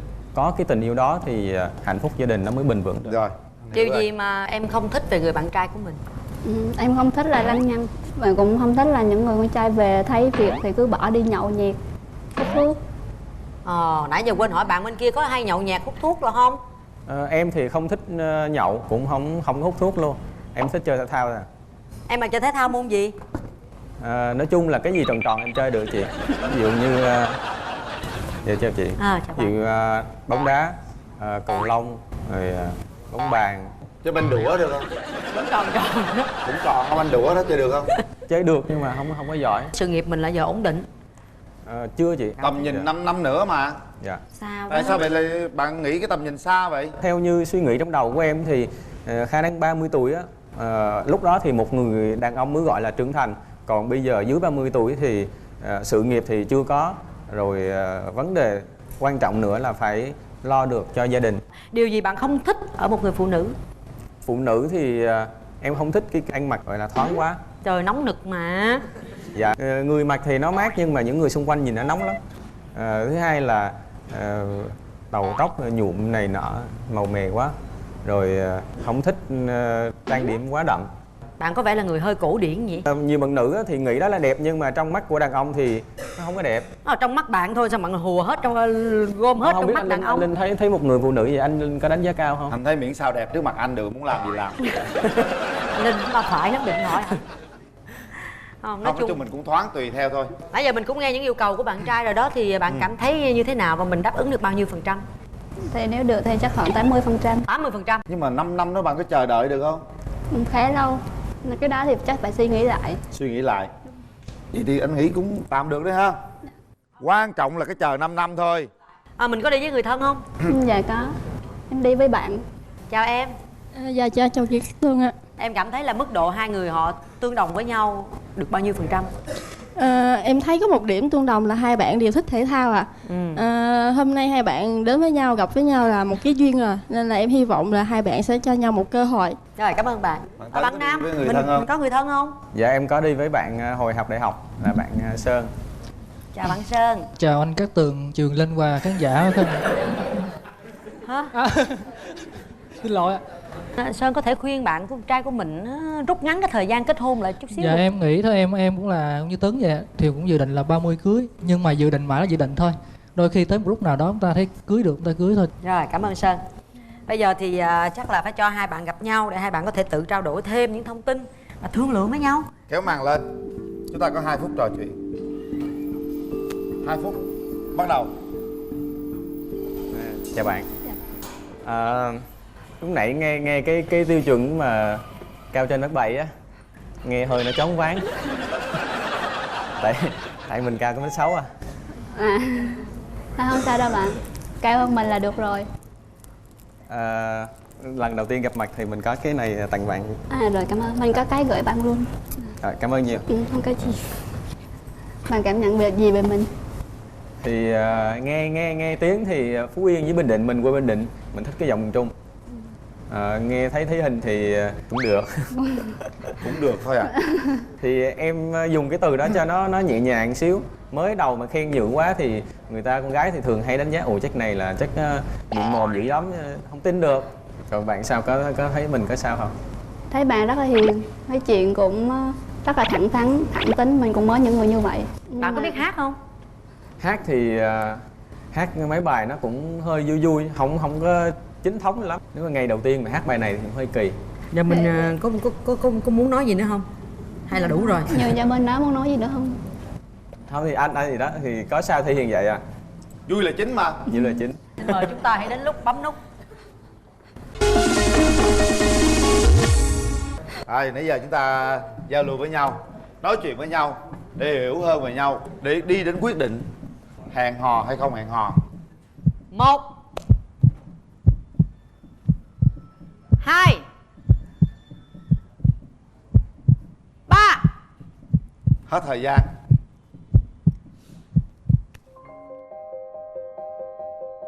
Mời bạn. Tại sao bạn lại không nhấn nút? Có phải vì cái vụ 5 năm? Em nghĩ chắc là quá lâu. Quá lâu. Còn bạn trai? Em cũng nghĩ vậy. Tại vì trong cuộc tình thì dù đúng hay sai thì người chịu khổ hơn vẫn là con gái. Cho nên là em không muốn mà gây thêm cái tội lỗi nữa đó. Nhưng mà thế này nè, bạn rất là dễ thương, có một cái khát vọng rất là lớn. Nhưng mà nói mình bớt già đi chút xíu nha, trẻ trung lên chút xíu, cũng non, thoải mái lên chút xíu ha. Dù sao cũng tôn trọng quyết định của hai bạn. Và đây Năm mà em 25 tuổi là lúc đó em ra trường, em làm được 2 năm rồi. Em đã quyết định lấy một người. Em có con chưa? Dạ em chưa có con ạ. Chưa có con. Em xin tự giới thiệu, em tên là Mai Thị Hà, quê ở Thanh Hóa. Hiện tại thì em là giáo viên dạy môn âm nhạc. Em năm nay 31 tuổi. Còn em giới thiệu về mình cho bạn đàn gái biết đi. Dạ vâng, em xin chào anh Quyền Ninh, chào chị Hồng Vân. Chào em. Chào bạn gái bên Tống Rèm cùng tất cả khán giả trường quay.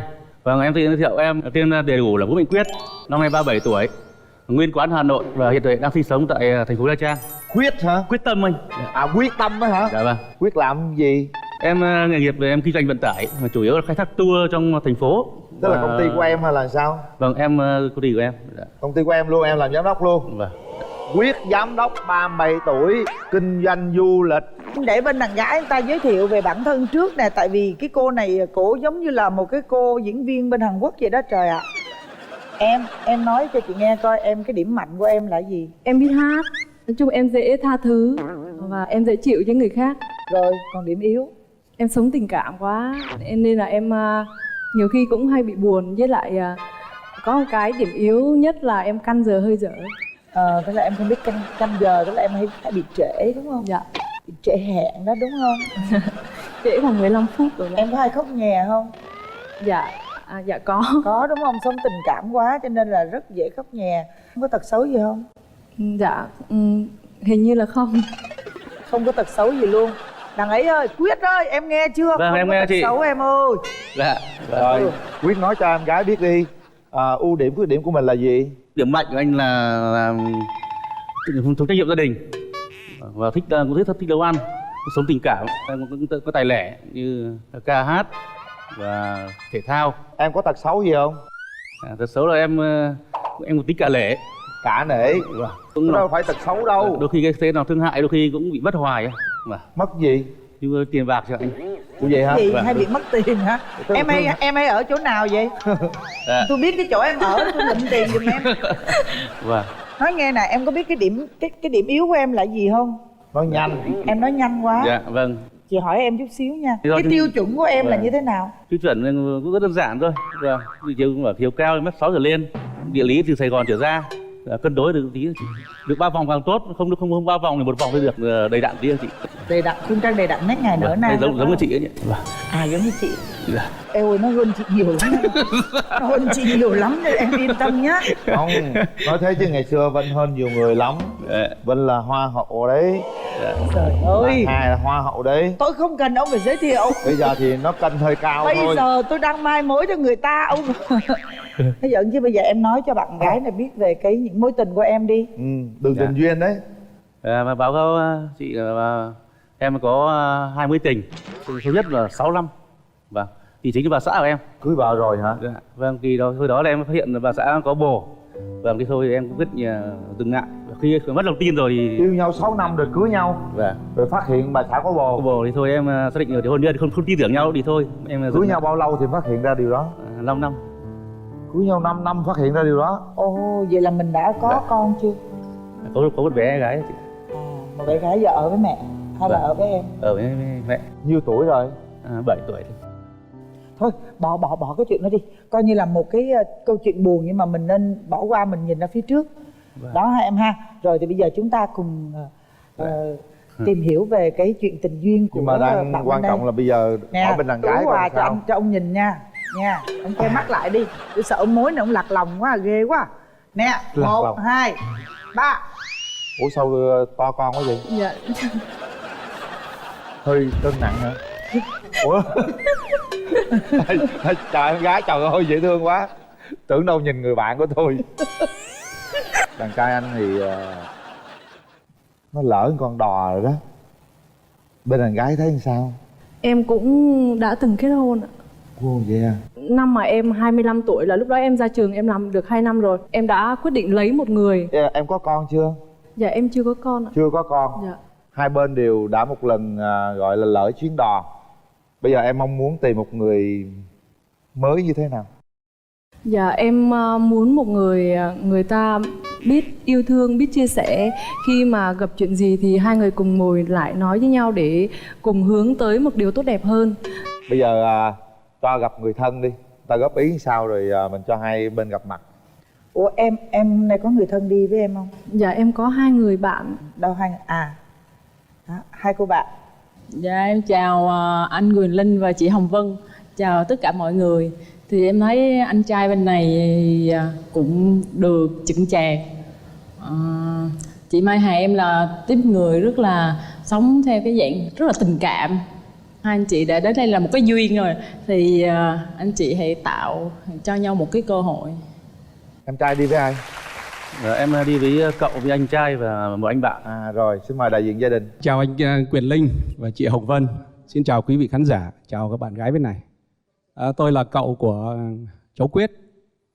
Thì cháu Quyết cũng như chị Hồng Vân lấy nhận xét là cái nói rất là nhanh mà hay vấp. Cho nên là đó là cái khuyết điểm mà cũng nhiều nhà cũng góp ý nhiều. Thì cái khuyết điểm nó còn về cái ưu điểm đó là Quyết là rất là nhiệt tình, có hiếu, biết kính trên nhường dưới trong gia đình.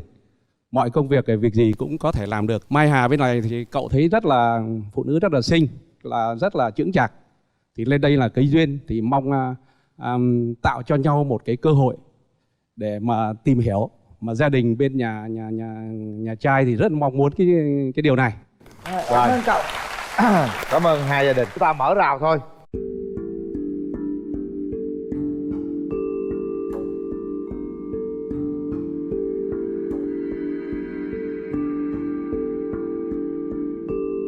Bắt đầu đi Quyết. Được em. Anh có đóa hoa tặng em. Chúc em luôn tươi tắn như những đóa hoa này. Dạ em cảm ơn. Cái này là chiếc thuyền buồm, như là tượng trưng cho hai đứa ta. Vì dù bất chấp bão tố phong ba thì có thể vượt qua cái bến con thuyền này để cập bến và sẽ đi đến bến hạnh phúc. Dạ. Và em đón nhận đi. Dạ em cảm ơn. Dạ em cũng có một món quà nhỏ gửi tặng anh. Cảm ơn. Mở ra đi, em mở ra đi là cái gì? Dạ cái này là dây đòi nợ. Nếu như có nợ thì cái gì? Dạ nếu có nợ thì phải trả. Cà đà phạt. Dạ. Tôi đã biết rồi nhỉ. Mình đăng ký mình mang luôn, đeo luôn. Tôi cảm ơn em. Âm nhạc thì âm nhạc chắc em hát hay nhỉ? Chắc nghệ sĩ thì em cũng có đúng không? Dạ em cũng hát được. Em hát được. Dạ. Nghe anh nói là anh cũng biết hát đúng không ạ? Anh cũng rất thích ca hát ấy. Dạ, anh hát cho em với mọi người nghe được không? Được. Với anh hát bài ngắn gọn thôi, bài Lối nhỏ vào đời của nhạc sĩ Phạm Minh Tuấn. Dạ. Anh sẽ là dòng sông để em là biển rộng. Anh sẽ là gió lộng để em là mây bay. Anh sẽ là nắng mai để em là hoa đỏ. Anh sẽ là lối nhỏ để em bước vào đời. Đời em là chim én bay, đời em là hương tỏa đâu đây. Đời em là tình yêu rực cháy, anh đã cho em mùa xuân này. Hay quá, hay quá, hay quá. Nói nhanh nhưng mà hát rất rõ. Đây nè, hát rõ và cái giọng rất là cao. Cô Đúng giáo rồi. sẽ làm cho học trò này hát hay hơn. Cô giáo thấy sao nào? Dạ em thấy anh hát giọng hay, giọng bay. Rất ấm hay. Rồi cô giáo hát cho anh nghe đi. Hát lại đi cô giáo. Dạ em sẽ gửi tặng bài hát Tình yêu trên dòng sông Quan Họ. Ồ, Bài Quê Tôi đấy. Quê Tôi. Có từ nơi anh lửa rừng bập bùng vách núi, anh đi giữa miền biên giới, làng quê em đợi em chờ, con sông của người quan họ suốt đời nước chảy lơ thơ, tiếng anh ấm như hơi thở, em nghe để nhớ suốt đời. Đừng quên, đừng giận người ơi, mà đừng quên, đừng giận người ơi. Ôi tuyệt vời quá em. Chết ông Quyết nhà tôi rồi. Ôi ông Quyết ơi là ông Quyết ơi. Lút bấm luôn. Nghe là dụng tim rồi. Tôi nghe tôi còn muốn bấm thôi. Đấy là ôi rồi ôi. Bây giờ nhìn người tim đã rơi xuống rồi. Nghe hát mà nó rụng luôn. Nói chung là anh ngưỡng mộ em. Đúng là cô giáo dạy nhạc mà rất là ngọt ngào, mà anh nghĩ rằng anh Quý hát cũng tốt mà. Không, tôi bị rỡn da gà luôn hết lên. Em hát xong ngay tim anh chậm loạn nhịp rồi. Thật đúng loạn nhịp, chị còn loạn nữa không em. Ôi thấy thế nào, thấy thế nào? Dạ bây giờ người em có điện anh điện cái luồng đấy có điện mà kêu anh bằng chỉ luôn đấy. Dạ. Cái lượng điện này chắc phải 500 kV chị ạ. Mạnh. Dạ. Bây giờ hai người đó, hai người ở rất là xa. Vâng. Đâu mình nói thí dụ tụi mình bấm nút thì mình sẽ hẹn hò thế nào, cho nhau cơ hội thế nào và tạo nhau một cái điều kiện lãng mạn nào để yêu nhau. Quyết đưa ra vấn đề đấy đi. Mà coi như quen nhau xong một phát mấy tháng sau cưới này. Thì anh hy vọng một cái là anh sẽ tạo điều kiện cho hết mức, và đằng sau của bên em công việc đó thì anh cũng sẽ là người đàn ông vững chắc để cho em tin tưởng và gửi gắm cả cuộc đời mình còn lại, kể công việc và tình cảm. Em có cảm giác đây là cái người đàn ông mà có thể làm chỗ dựa cho em không? Cái trái tim em nó có một cái chút loạn nhịp nào không? Dạ hiện tại bây giờ em rất ổn. em không dễ yêu. Thực ra là để yêu em cần thời gian. Sự là ngồi đây thì em chưa cảm nhận hết được con người của anh. Em có thấy đây có phải là một nửa yêu thương mình đang hướng tới không? Dạ em ngoài sức tưởng tượng của em. Ngoài sức tưởng tượng. Vâng. Chúng ta sẽ tiến tới nắm tay cô ấy và nói một câu gì đó tận đáy lòng của mình, mắt nhìn mắt, để xem là cô ấy có đồng ý bấm nút hay không nha. Nào tiến tới đi. Cô ấy đứng lên, hai người nắm tay nhau để cảm nhận. Và em hãy nói điều gì với cô ấy. Quyết nắm hai tay nhìn thẳng vào mắt cô ấy. Em muốn điều gì em nói đi. Hồi hộp quá mà. Nhìn thẳng vào mắt cô ấy, cứ nhìn. Đấy em ạ. Đấy thì tình cảm của mình đến đây là một cái duyên. Qua chương trình thì mình vào nhau. Thì hy vọng cái duyên này nó tạo ra một cái lợi thì phải trả cho nhau và vượt qua sóng gió của cuộc đời để đến với nhau và đến với hạnh phúc nhất. Rồi. Hai bạn, đặc biệt là cô gái Mai Hà, em có 30 giây nhắm mắt lại,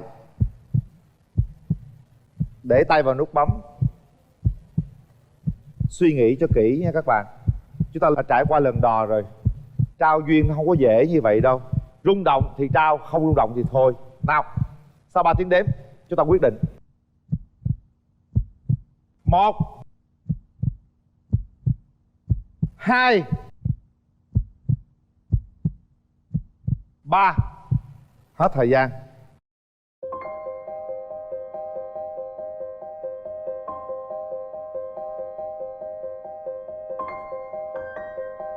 Cô gái không bấm.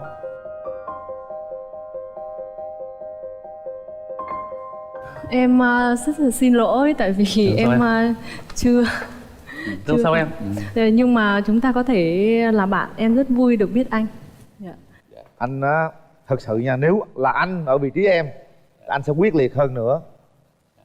Nên em run quá anh. Run quá đúng không? Dạ. Em phải cần quyết liệt hơn nữa. Phải đúng cái tên của em là Quyết và liệt luôn. Và liệt luôn. Và quyết liệt. Quyết xong rồi liệt luôn không rồi? Phải quyết liệt đi chung. Chúc các bạn sẽ sớm tìm một nửa yêu thương của mình nha. Dạ vâng. Cảm ơn em nha. Hãy giữ lấy quà của nhau để nhớ rằng một ngày nào đó ta đã gặp nhau trong chương trình Bạn Muốn Hẹn Hò. Mình đã có một bé gái. Năm nay bé gái được 6 tuổi. Nhưng mà hiện tại thì mình gửi bé sống bên ngoài với mẹ. Tại vì công việc của mình không có thời gian để chăm bé được. Mình chia tay vợ lâu chưa? Mình chia tay với cô ấy thì năm 2017. Lý do hồi nãy mình cũng nói đó, mình mải mê lo công việc kiếm tiền. Nói chung là mình đi thường xuyên. Tội nghiệp người phụ nữ, thấy chưa? Anh thấy không, anh quá nhiều cái cơ hội có tiền, nhưng người phụ nữ đó họ cần cái sự quan tâm chăm sóc không có, nên họ ra đi. Chính vì thế nên nếu muốn vợ muốn tìm một người yêu nữa, ngay bây giờ thì phải quan tâm chăm sóc người phụ nữ, chứ không có phải vì tiền mình cứ chạy theo tiền mình quên cái sự chăm sóc đó. Mình là Quỳnh Phước, năm nay 49 tuổi, mình đến từ Thủ Dầu Một, Bình Dương. Hiện tại công việc của mình là kinh doanh. Kinh doanh về gì Phước? Vấn đề đó tí xíu em nói sao được hả? Được. Rồi, mời nhà gái. Dạ, em xin chào anh Quyền Linh, chào chị Ngọc Lan, chào anh trai bên kia hàng rào, và em xin chào toàn bộ khán giả trường quay. Em xin giới thiệu, em là Nguyễn Thị Bình, năm nay em 40 tuổi, quê thì ở Buôn Ma Thuột, Đắk Lắk, nhưng hiện nay em đang sinh sống và làm việc ở Sài Gòn. Em đang làm chuyên viên pháp chế cho một công ty bất động sản ở quận 1. Bây giờ mình nói về ưu điểm khuyết điểm của mình đi Phước. Riêng về ưu điểm của mình á, mọi người đánh giá là mình hoàn toàn mọi mặt đều là ưu điểm. Về việc ở gia đình, hầu như mọi thứ tất cả việc trong nhà mình đều làm được, kể cả điện nước, không cần phải thuê mướn kỹ thuật. Về cơm nước bếp núc mình cũng rất tốt. Còn về lĩnh vực xã hội, rất là nhiều người nhận xét ngoại giao xã hội thì đạt điểm rất cao. Về kinh tế thì hiện tại thì mình đang sở hữu một công ty chuyên sản xuất đồ gỗ nội thất về xuất khẩu.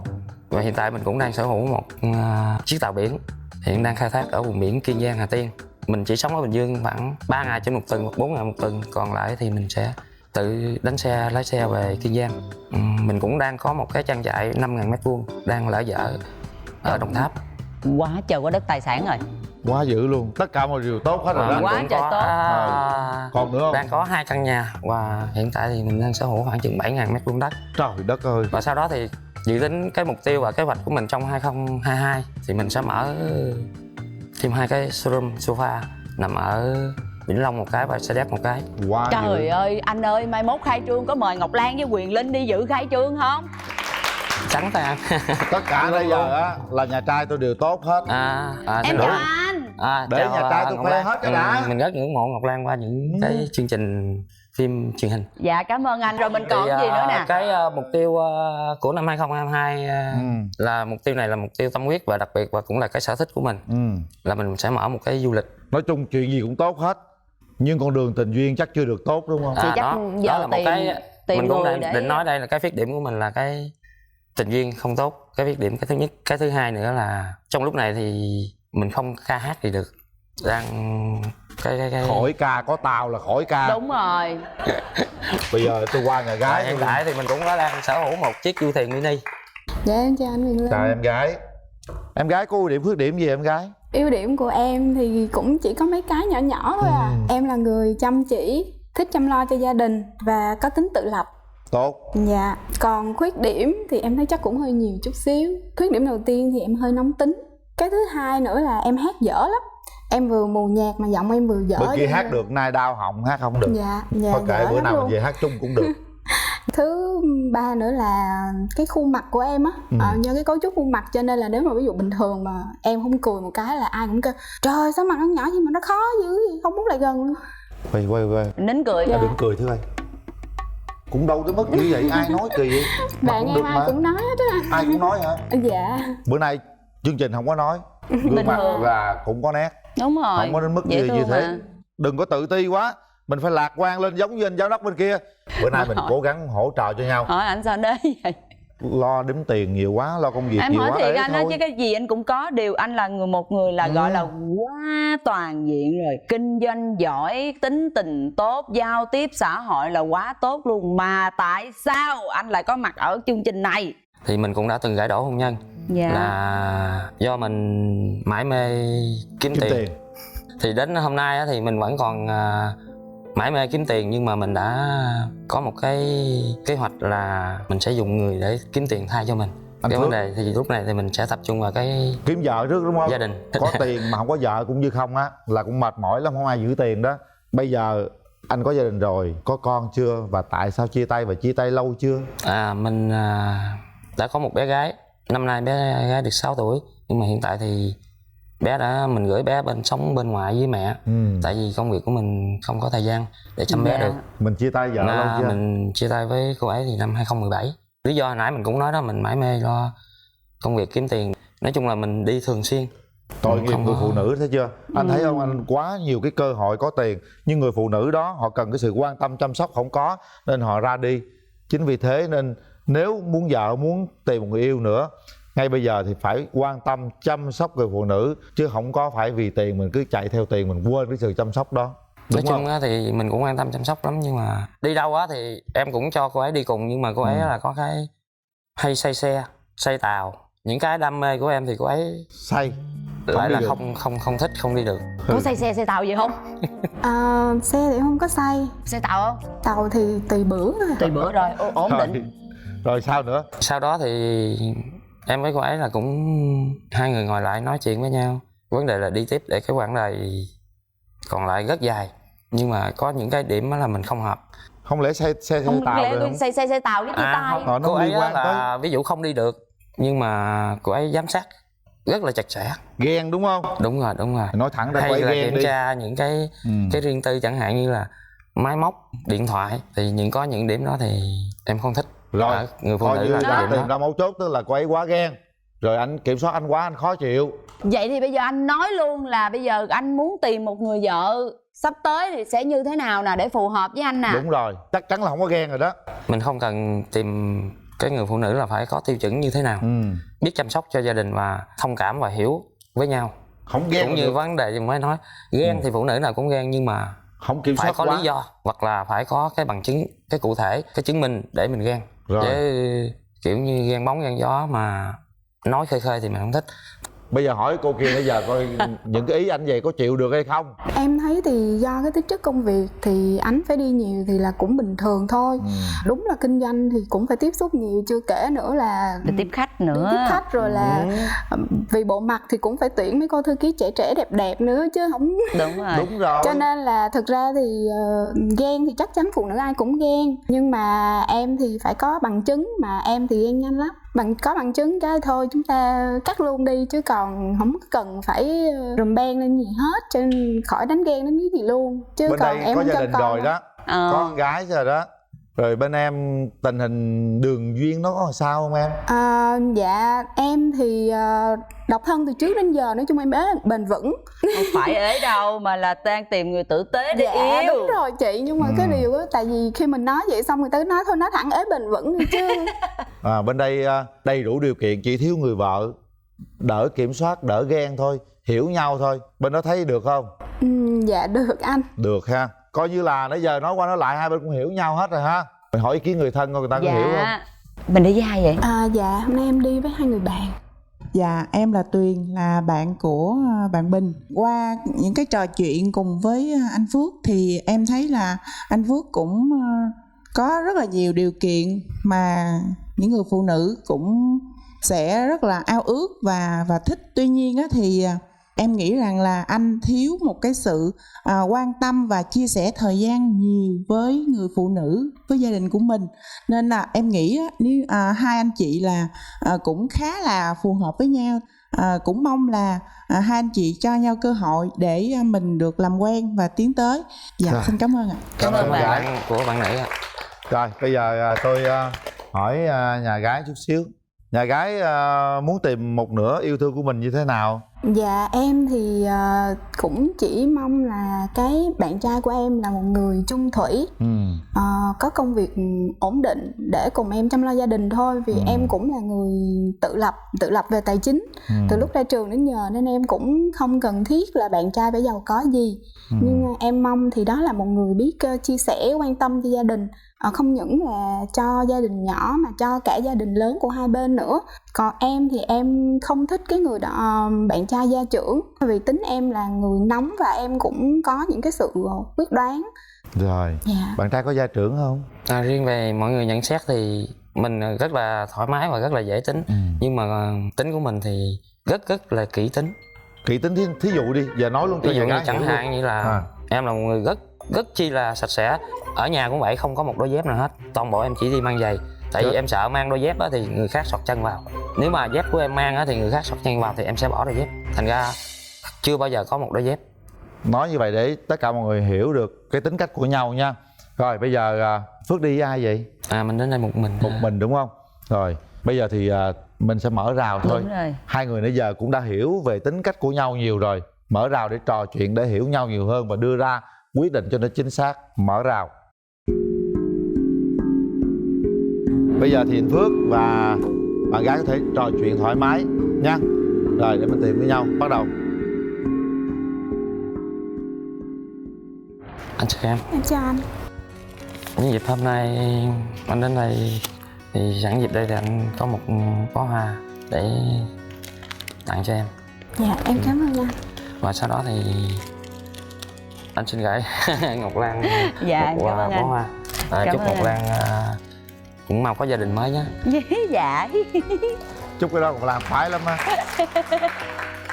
Cảm ơn anh rất nhiều, một sự rất là tinh tế của người đàn ông nè. Em cũng có một món quà để gửi đến anh. Món quà này thì nó cũng chỉ hơi có một cái chút tâm tư nho nhỏ của em, là em mong là anh có thể đặt nó ở trên bàn và khi nhìn nó thì có thể nhớ tới anh đã từng gặp một cô gái. Ok, anh rất cảm ơn em. Món quà rất có ý nghĩa và rất đẹp. Rồi hai người cứ ngồi trò chuyện với nhau đi. Em có điều gì muốn hỏi ở anh hoặc khai thác ở anh thì em cứ tự nhiên. Dạ anh cho em hỏi một chút xíu, vì lúc nãy thì ở cái phần anh có nói anh kỹ tính á, dép anh không có muốn mà mang cùng với người khác, thì ngoài cái kỹ tính mà không muốn mang dép đó thì những cái thứ khác trong nhà thì anh cũng không muốn dùng chung với người khác hay như thế nào ạ? Nói chung là đúng vậy, hầu như là anh đi ra ngoài ăn uống ngoài cũng vậy, anh đều mang nước cá nhân của anh theo. Anh sẽ không dùng ly bất cứ của ai. Ví dụ như tiệc tùng cũng vậy, nếu mà ai mời anh uống cùng một ly, tuyệt đối là anh không uống, người đó giận anh chịu. Dạ. Anh em hỏi cái, bây giờ dép anh không mang chung thì mền anh có đắp chung được không? Không, cái đó là bình thường. Đã nằm trên giường cùng nhau thì không còn ngại về vấn đề gì là riêng tư. Ok, hết hồn luôn á. Anh cũng nói là công việc của anh là khá là bận, thì anh có nghĩ là trong những cái thời công việc bận rộn như vậy thì anh có thể sắp xếp được thời gian để cho gia đình hay không? Đặc biệt ở anh thì cái tiêu chí của anh á, quen tìm hiểu một người phụ nữ á, anh sẽ không bao giờ để mất thời gian cho hai phía. Ví dụ chẳng hạn như trong 3 tháng đến 6 tháng, nếu mà mình cảm thấy không hợp thì mình sẽ dừng lại, đỡ mất thời gian cho hai bên. Trong cái khoảng thời gian anh bận việc thì anh có thể sắp xếp giao cho nhân viên làm việc những việc đó, trừ khi những việc nào mà nhân viên không giải quyết được thì mới đích thân anh giải quyết. Anh là người tự do, thành ra bất cứ lúc nào và ở đâu anh cũng có thể giải quyết và đến đó được nếu mà có việc cần ở đó. Lúc nãy anh cũng nói là anh cũng đã có một bé rồi, nhưng mà em không biết là nếu như mà lập gia đình mới thì anh có muốn có thêm bé nữa hay không, hay như thế nào ạ? Đặc biệt là vấn đề này thì anh không thích là có thêm bé nữa, tại vì thứ nhất tuổi anh đã lớn, là anh cũng chuẩn bị qua tuổi nghỉ ngơi. Nếu mà anh mà bây giờ trong lúc này thì anh có baby nữa thì anh sẽ mất thêm 10 mấy năm nữa, là không có cái sự được nghỉ ngơi, và những cái dự án kế hoạch của anh còn đang dang dở. Rất là may mắn khi mà bạn nữ hỏi cái câu này, bởi vì đây là một cái vấn đề rất là quan trọng. Thật ra cái quan điểm của anh đó là không có sai. Đúng là khi mà chúng ta sanh một đứa trẻ ra, chúng ta phải có trách nhiệm với nó ít nhất là tới 18 tuổi. Thì tới lúc đó là anh 60 tuổi rồi. 68 à? 68 đó. Thì cho nên là cái quan điểm của anh nó rất là đúng, nhưng mà nó sẽ có phù hợp với lại cái người phụ nữ hay không thì đó lại là cái vấn đề khác. Không biết là về cái vấn đề này thì bạn có cùng quan điểm với anh không? Lan nghĩ là chắc thực ra thì em vẫn muốn có ít nhất một bé. Đúng rồi. Chính xác. Mặc dù em cũng biết là ví dụ như tuổi của em thì có một bé thì nó cũng đã là rất là khó khăn, rất là khó rồi, vì cũng đã 40, nếu mà nuôi mà để cho bé trưởng thành đi nữa thì cũng đã 60 rồi. Nó rất là mệt mỏi, nhưng mà em nghĩ là có một đứa con thì nó sẽ là một chất xúc tác rất tốt cho giữa hai vợ chồng. Thật ra nãy chia sẻ anh cũng hiểu anh muốn như vậy, nhưng mà theo Linh thế này nào, nếu như hai người có cùng duyên nào với nhau đó thì thật ra thêm đứa con nó không sao cả, vì anh đủ điều kiện để có thể chăm sóc đứa bé, và cái người bên cạnh anh đủ sức để chăm sóc đứa bé, nên mở ra chút xíu đi. Theo Linh là như vậy. Đó là cái quan điểm và cái sở thích của mình.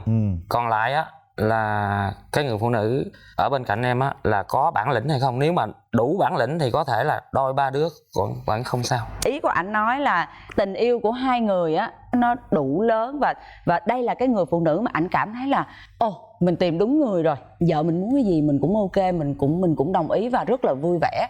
Rồi ok, mình đã phân tích đến rất tận kỹ cùng luôn của câu rồi đó. chuyện này. Cái quyền quyết định của hai người thôi. Rồi anh chị đủ lớn để chúng ta đưa ra quyết định này. Nào, để tay vào nút bấm đi. Sau 3 tiếng đếm, chúng ta quyết định bằng chính con tim của mình nha. Thấy được thì bấm, không được không cần bấm.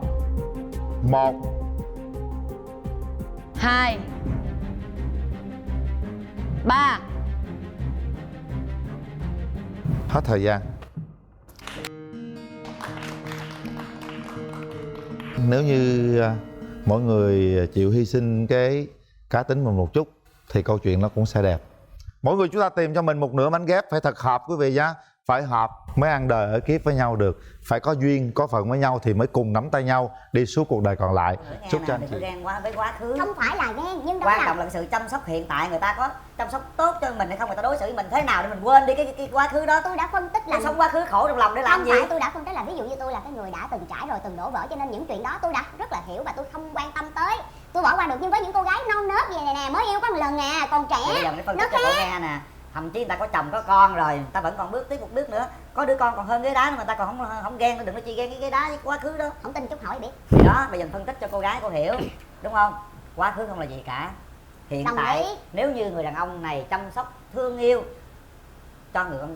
cho cô gái đó thì tất cả quá khứ nó trở thành thì cái đó là bản lĩnh hay không là thuộc cái người đàn ông đó. Từ khi nào mà chàng trai này không chăm sóc, không yêu thương cô gái này đó. Thì lúc đó quá khứ nó mới đó đúng. Thì cho nên một tí nó kéo rào là bạn này là phải cái chỗ này là phải gỡ cái gút đó ra nha. Không lo vấn đề đó, để xem hai người có hợp với nhau hay không cái đã. Bây giờ không để ông Mai bà mối cãi. Tôi thiệt nha, tôi với ông Mai bà mối hay gây lộn trên sân khấu lắm luôn á. Bảo vệ hai bên thôi mà gây lộn chứ gì á. Mình tranh luận cho người ta thấy thôi, chứ không phải là mình bắt người ta phải làm như thế. Mọi người từ từ người ta sẽ nhận ra thôi, được không? Thì những cái gì mà tôi đã đi qua rồi thì tôi sẽ hai đứa lấy nhau với tôi với bà lấy nhau hay cãi? Nhưng mà tôi phải bảo vệ người của tôi chứ. Tôi phải bảo vệ nhà trai chứ. Bây giờ tôi không nói chuyện với ông nữa, tôi muốn nói chuyện với người thân. Tôi không nói chuyện với bà luôn, cho hai người nói chuyện với nhau. Không, tôi muốn nói chuyện với người thân. Mời người thân. Người thân của em đâu? Dạ, người thân của em là anh em. Dạ. Anh Rửa. Em chào anh. Dễ thương quá. Mời em trai giới thiệu về mình. Xin chào anh Quyền Linh, xin chào chị Ngọc Lan, xin chào bên bạn bên kia và xin chào người nhà của bạn gái và những người có mặt ở trong trường quay ngày hôm nay. Em tên là Tạ Công Thạch, năm nay em 34 tuổi, quê Bình Định. Em làm công việc đóng tròn thạch cao. Và hôm nay em đến với chương trình Bạn Muốn Ăn Ngờ. Cũng mong rằng được có thể cùng bạn nữ của mình để mà đi đến thứ hai. Công Thạch luôn 34 tuổi hả? Quê Bình Định nhưng mà Thạch đang làm gì ở đâu? Dạ em làm ở Bình Định luôn anh. Làm Bình Định luôn hả? Dạ.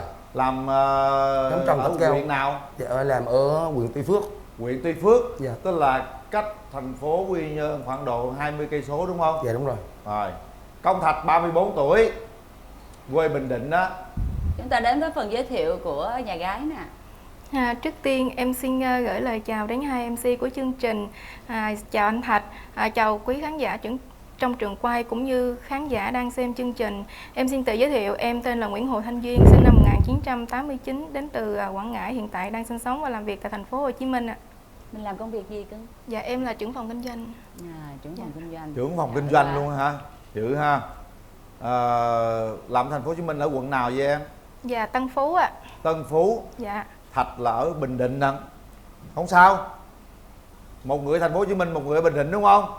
Không vấn đề gì cả. Tình yêu là không có phân biệt. Đây. Hả? Anh gì? ở thành phố Hồ Chí Minh, bà xã anh ở ngã ba Phú Tài, Bình Định. Không có gì hết, đúng không? Không có xa xôi gì hết á. Giờ về Bình Định bay cái vèo tới rồi, không lo lắng gì cả. Đúng không? Đúng không Thạch? Dạ đúng. Đó. Rồi bây giờ Thạch nói cho bên Duyên biết đi là Thạch có những ưu điểm khuyết điểm gì? Dạ cái ưu điểm của em thì là nhanh nhẹn, có chính kiến trong công việc. Rồi còn khuyết điểm của em là nó hơi bị nóng tính. Hơi nóng tính hả? Yeah. Nóng lắm. Nóng tính là nó là cái khuyết điểm luôn rồi. Nóng nhất thì em làm gì? Em phá trần thạch cao luôn hả? Hay sao? Nóng nhất em làm gì? Thì chửi thợ đâu nhá. Chửi thợ rồi hả? Chửi thề luôn. Không, chửi thợ chửi thợ hả? Tức là em là quản lý, em chửi thợ đúng không? Dạ dạ. Nhưng mà hồi nào giờ mình có nóng với bạn gái của mình chưa? Không, bạn gái thì nói chung là em không có nóng, nói chung em bị dướng mèo nhiều lắm. Bị lép vớ. Nên tưởng đâu nóng lên chửi thợ rồi chửi vợ luôn chứ. Rồi bây giờ mình nghe về ưu điểm khuyết điểm của nhà gái nè. Ưu điểm của em thì em sống rất là chân thành, biết quan tâm chăm sóc những người xung quanh, nhiệt huyết trong công việc. Vì rất là nhiệt huyết cho nên rất là cầu toàn trong công việc thì dẫn đến đôi lúc hai người có những cái yêu cầu nó khá khắt khe trong công việc, dẫn đến đó là người ta nói là mình quá cầu toàn. Đó là cái khuyết điểm. Thì bên cạnh cái khuyết điểm là khá cầu toàn thì nó còn có một cái khuyết điểm đó là rất là hay tin người. Do là em thường hay làm thiện nguyện á, cho nên khi mà người ta nói những cái hoàn cảnh thế này thế kia rồi mình hay giúp người ta, xong rồi có một số người họ lợi dụng cái lòng thương người của mình á, họ mượn tiền của mình, họ nói lúc đó tôi cần mượn như thế này để tôi giúp cho ba tôi đang đau ốm, thì xong rồi mình giúp xong rồi cái người ta lại không có trả tiền cho mình, rồi người lại mất đi cái tình bạn. Nào giờ mất nhiêu tiền rồi? Dạ cái này có thể giữ bí mật được không ạ? Rồi tội nghiệp quá vậy, cho tiền mất luôn đó. Rồi em Thạch, em Dạ. có mấy mối tình rồi? Dạ, nếu như mà mối tình mà sâu đậm thì có 2 mối tình sâu đậm. Mấy năm? Một mối tình, nói chung mối tình nào cũng 5-6 bên em hết. Dữ vậy đó hả? Dạ. Vậy là 2 mối 10 mấy năm luôn? Dạ. Nhưng mà yêu sâu đậm như vậy tại sao lại chia tay? Nói chung là cái mối tình đầu là lúc đó em còn đi học. Là cô học 11 xong rồi là cô nghỉ rồi. Rồi là gia đình cũng có kêu cưới chồng thì cô đi cưới chồng. Có chồng xong thì cô lại không ở với chồng mà cô lại đi vào trong Bình Dương đây. Một thời gian sau với đầu là hồi đó cũng không có cái liên lạc điện thoại đâu như bây giờ. Thì một thời gian bắt đầu cô đó gì họp lớp thì em vô tình đi ngang qua thì mới gặp lại, rồi bắt đầu là em lại quen lại. Nhưng mà sau cô đó nói là thời gian này hết đàn ông, cũng không bao giờ quay lại với Thành. Đau lòng. Rồi đó là mối tình đầu. Còn mối tình thứ hai thì cũng quen sau cô đó lấy chồng. Lúc đó em cũng còn, nói chung là cái thời điểm mà cái cô mối tình đầu đi vào Bình Dương á, đi có chồng xong rồi đi vào Bình Dương á, thì là em quen một người nữa. Thì sau đó cô có chồng lại có chồng, nói chung quen 2 người đó có chồng. Sao quen ai cũng lấy chồng? Dạ, quen ai rồi là người địch ta có chồng. Sau này nói chung là có gặp lại cách đây 6 năm có gặp lại. Thì lúc đó là cô đã ly thân chứ chồng á. Nói chung là có gia đình có con rồi nhưng mà ly thân thì em quay lại nhưng mà cho tới bây giờ thì khi mà họ đã công việc ổn định lại rồi thì họ chọn lại với gia đình, họ vì có gì con và vì chồng hết, mà quay lại gia đình thì trời ơi thì trả lại em lại tiếp tục. Tội nghiệp em quá hả? Trời ơi, phải đi Cuộc qua đời gặp em chàng trắc trai. trở quá hả? Đi qua mình ngó dung nhan chàng trai này coi sao mà đoạn trường năm Trắc ai. trở không? Thấy tội nghiệp nhà trai không? Em thấy thương quá vậy. Phận đàn ông yếu đuối lắm. Phận đàn ông 7 nổi 3 chìm. Phận đàn ông gọi lên đên sóng vỗ khổ lắm. Sao số xui vậy? Quý ăn có chồng chị. Xui á. Vậy tức có nghĩa là em rất là nặng tình đúng không? Rất là chung thủy. 2 mối tình thấy thương ghê không? Mà 2 mối tình đang xen với nhau luôn. Đúng rồi. Cái gớ đá mà em hay ngồi ở công viên á, bây giờ nó gãy rồi, em sợ công viên là giục cái gớ đá đó. Em mua một gớ đá mới, em xuống em bỏ lại cái chỗ cái gớ đá đấy. Em xin bên công viên á, em mang cái gớ đá gãy đó gì em bỏ phép này. Cái gớ đá đó là kỷ niệm Kỷ niệm của em với người mối tình thứ hai. Đó. Trời ơi, thấy thương quá vậy. Thấy chưa? Người ta chung tình chưa? Tới cái ghế đá mà người ta sợ nó mất đi nữa đó. Chị thấy khi mà em chia sẻ lại em vẫn còn rất là xúc động luôn. Đàn ông Bình Định chung thủy lắm em ơi. Bây giờ thì mình đã có cái suy nghĩ của mình đó, cái tình cảm của mình nó đã hết hẳn chưa? Mình có còn suy nghĩ gì nữa hay không để mà mình bắt đầu một cái cuộc sống mới nè? Thì nói chung là bây giờ em đã đi đến chương trình này thì là em phải xác định rằng là hết, nhưng mà còn nói chung là những cái kỷ niệm là nó vẫn còn ở đó. là kỷ niệm. Dạ. Thì nói chung là em với ta đi lấy chồng người đó vẫn nó có gặp, vẫn nói chuyện bình thường mà, có gì đâu. Chỉ sợ là vậy nè, nặng tình quá rồi khi bắt đầu một cái mối quan hệ mới á, Tức là dĩ nhiên là cái mối quan hệ cũ thì tới thì cũng không tới được, nhưng mà mình bị nặng lòng rồi cái nó gây những cái sự buồn phiền cho cái mối quan hệ mới thì nó cũng là cái điều không tốt. Bởi vì chị Lan muốn hỏi kỹ là vậy đó. Đâu thì nói chung là bây giờ đã hết rồi em mới tham gia chương trình đấy cho chị. Sạch sẽ rồi đúng không? Nhưng nó còn cái ghế đá. Còn cái đá thôi. Mà thôi, bây giờ đem ghế đá về rồi hả? Em về lâu rồi mà, em về mấy năm rồi. Ghế đá vẫn ở nơi đó, vẫn ở công viên đó, vẫn còn hình bóng lúc em buồn em còn hay ra công viên em ngồi một mình ra đó. Bây giờ sắp tới mà buồn thì dắt bạn gái ra công viên ngồi. Ok nha. Nếu như có. Ngồi ngay ghế đá đó luôn cho anh, để kỷ niệm sẽ là nó trôi đi, để có một cái hình bóng mới nha, để mình nhớ hình bóng mới. Ok vậy đó. Trời ơi thấy thương quá. Thấy thương không biết khuyên làm sao nữa vậy. Nhà trai gọi là lên đên lắm, trông trên lắm. Nhà gái sao nè, 12 bến nước quá. Đúng rồi, con trai 12 bến nước cũng biết. Bao nhiêu mối tình rồi mình chia sẻ cho bên kia biết nè. Em thì đơn giản hơn, không có lâm ly bi đát như anh Thạch. Em chỉ có một mối tình thôi, nhưng mà do vì khoảng cách địa lý cho nên dẫn đến cái quan điểm nó không thống nhất, cho nên không đi được đến. Và bây giờ đến giờ thì em vẫn chưa có gặp được người khác. Nhưng mà lòng dạ mình là sạch sẽ đúng không? Còn nhớ thương gì về người cũ đúng không? Dạ, quan điểm của em thì chỉ có ăn mày hiện tại và ăn mày tương lai, chứ còn không có ăn mày quá khứ ạ. Hay quá em gái. Nãy giờ nghe kể bên đây thấy sao? Bên đây nặng tình quá hả? Dạ, em khi mà em nghe nói như vậy á, thì em có hai cái nghi vấn. Cái nghi vấn thứ nhất á, là ảnh đang giữ cái ghế đá đó thì không biết, ví dụ như em với ảnh cùng hẹn hò với nhau thì có khi nhìn cái ghế đá đó có nhớ về người cũ hay không đó. Cái thứ hai ảnh có kể là khi cái người yêu cũ của ảnh quay lại thì ảnh đồng ý. Như vậy khi mà quen người mới thì người cũ quay lại thì có đồng ý lại hay không? Em bây có giờ, hai thắc mắc đó. Bây giờ anh sẽ giải thích từng thắc mắc. Dạ. Thắc mắc thứ nhất, ghế đá nó đã trở thành ký ức rồi. Ký ức đó trở thành xa xôi lắm rồi. Nó cũng chỉ là một cái niềm vui chúng ta nhìn lại, chúng ta nhớ lại ký ức thôi. Cái vấn đề thứ hai là các cô kia đã đi lấy chồng hết rồi, không thể quay trở lại được nữa em. Ván đã đóng thuyền rồi, không có dỡ ván ra được đâu, không? Thành ra hai cái đó không có lo nữa. Theo anh thế này nè, bây giờ á, mai mốt quen anh dẫn về ghế đá ngồi, hình bóng em sẽ nằm ở ghế đá đó. Tôi hơi phản đối chút xíu chỗ này. Phản đi. Thưa quý tòa. Tại vì tôi cũng là phụ nữ, tôi cũng đã từng yêu, cũng đã từng vấp ngã rất là nhiều lần. Cuộc đời cũng đã đưa đẩy tôi từ chỗ này qua chỗ khác cũng rất là gian truân, cho nên hơi dài hả? Nói đi. Thật sự ra như thế này nè quý vị, phụ nữ mà ai cũng vậy, ai cũng có một cái chút gọi là một cái sự nó hơi ghen tuông ở trong lòng, nhất là với những cái người thuộc về quá khứ. Chỉ có với những cái người phụ nữ mà họ đã lập gia đình rồi, họ đã đổ vỡ rồi thì họ sẽ rất là có kinh nghiệm trong chuyện này, thì họ đã từng trải rồi thì họ không có để ý tới những chuyện đó và họ gạt bỏ qua những chuyện đó. Nhưng với những cô gái non nớt như thế này, những cái hình bóng của những cái người cũ á, rất dễ làm cho họ buồn lòng.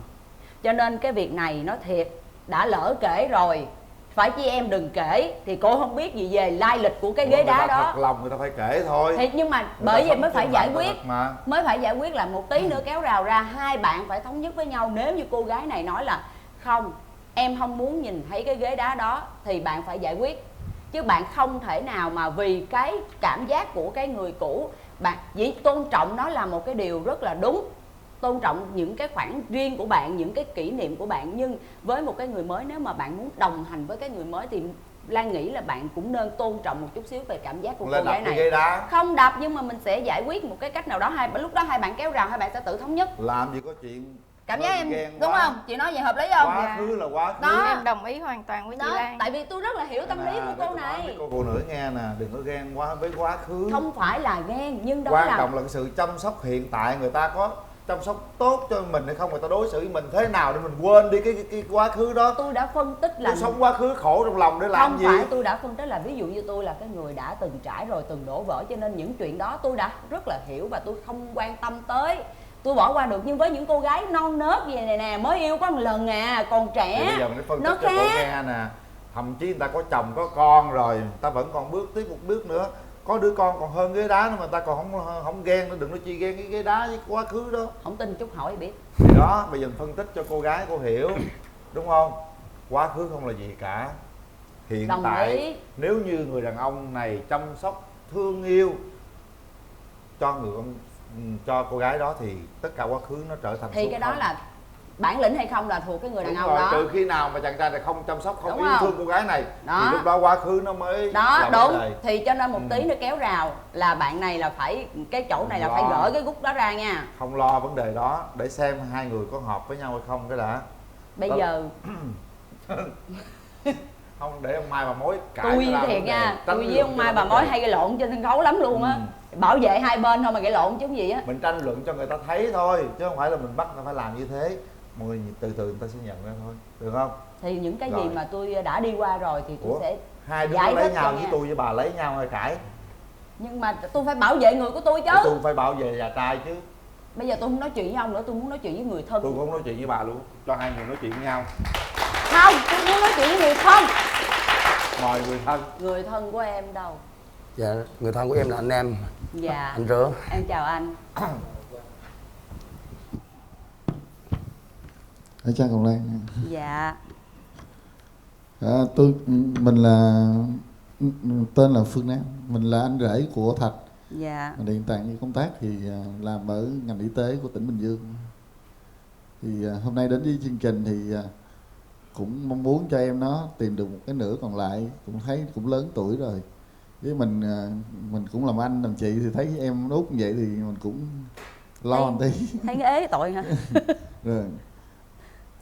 Ở đến chương trình thì mình thấy bạn nữ bên này thì có vẻ gì đó thì mình thấy được cái sự nói chung là mình thấy cái sự chỉnh chu á, với lại cái cách mà con gái thì đối với Thạch á thì Thạch này là một con người thì nói chung hơi cứng nhắc, tại đàn ông ở ngoài Bình Định thì nó có lẽ nó hơi cứng nhắc hơn cái rồi cái tình cảm thì hôm nay vô tình thì mới biết được em nó cũng nó trung tình quá đi nên cái này mình mong muốn thì hai đứa thì tìm hiểu nhau, tìm cho nhau một cơ hội gì đó thì cứ nói chuyện với nhau rồi thấy phù hợp thì mình cái tiến tới em có gì hết. Anh ơi, anh thấy hình nền bên đây sao anh? Cái này thì mình thấy ok rồi. Dễ thương anh ha. Dễ thương. Dạ. Này gái dễ thương ha. Rồi, cảm ơn anh rể của Thạch. Mình đi với ai cưng? Dạ em đi với chị gái và bạn học chung ạ. Dạ. Chị gái mặc áo dài cũng đẹp mà em gái mặc áo dài cũng đẹp luôn. Mình chào MC Quyền Linh, chị MC Ngọc Lan. Mình chào các khán giả trường quay và chào đàn trai. Nói chung là mình đủ duyên lành, mình mơ ước lâu nay là hôm nay mình đã thành sự thật là mình gặp được trực tiếp hai MC mình ngưỡng mộ từ lâu nay. Dạ. Cảm ơn chị. Dạ. Thì hôm nay thì mình xin giới thiệu là mình là chị ruột của Thanh Duyên. Hiện là mình đang làm giám đốc công ty trách nhiệm hữu hạn Tinh học Nguyên Phát. Địa chỉ là 112 Tân Quý, phường Tân Quý, quận Tân Phú, Hồ Chí Minh. Thì mình thấy là anh Thạch này thì cao, nhìn người rất là thông minh đó.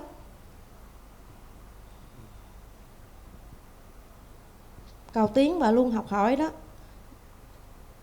Người ta nói là coi đời mà ông bà xưa mình nói là có đức mặc sức mà ăn, đức năng thắng số và tiên tích đức hậu tầm long. Anh này được chữ đức.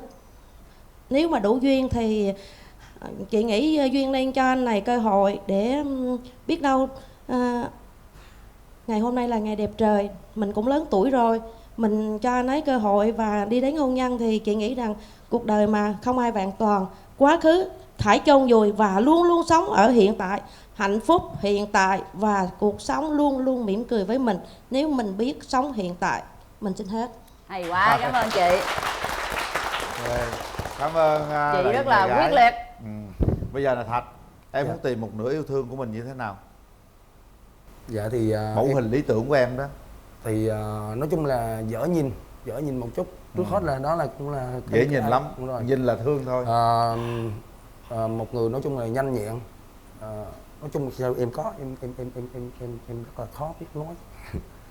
Cái gì nói gì? Tức là cũng nhanh nhẹn một chút, biết kinh doanh. Bên đây là gì, trưởng phòng kinh doanh? Dạ. Đúng rồi, nhìn là thấy rồi. Trưởng phòng kinh doanh là dữ lắm á. Rồi nhanh nhẹn biết kinh doanh, bên đó có thừa. Dạ. Rồi gì nữa? Cao hay thấp? Không, cao thấp thì không quan trọng lắm đâu. Do bữa em cao rồi, có thấp chút ra con nó cũng được. Cũng vừa ha. Cũng vừa. Ok. Dạ em cao tầm bị mấy mà, bị lên bị xấu mà. Quá dữ. Rồi gì nữa? Em không thích điều gì ở phụ nữ?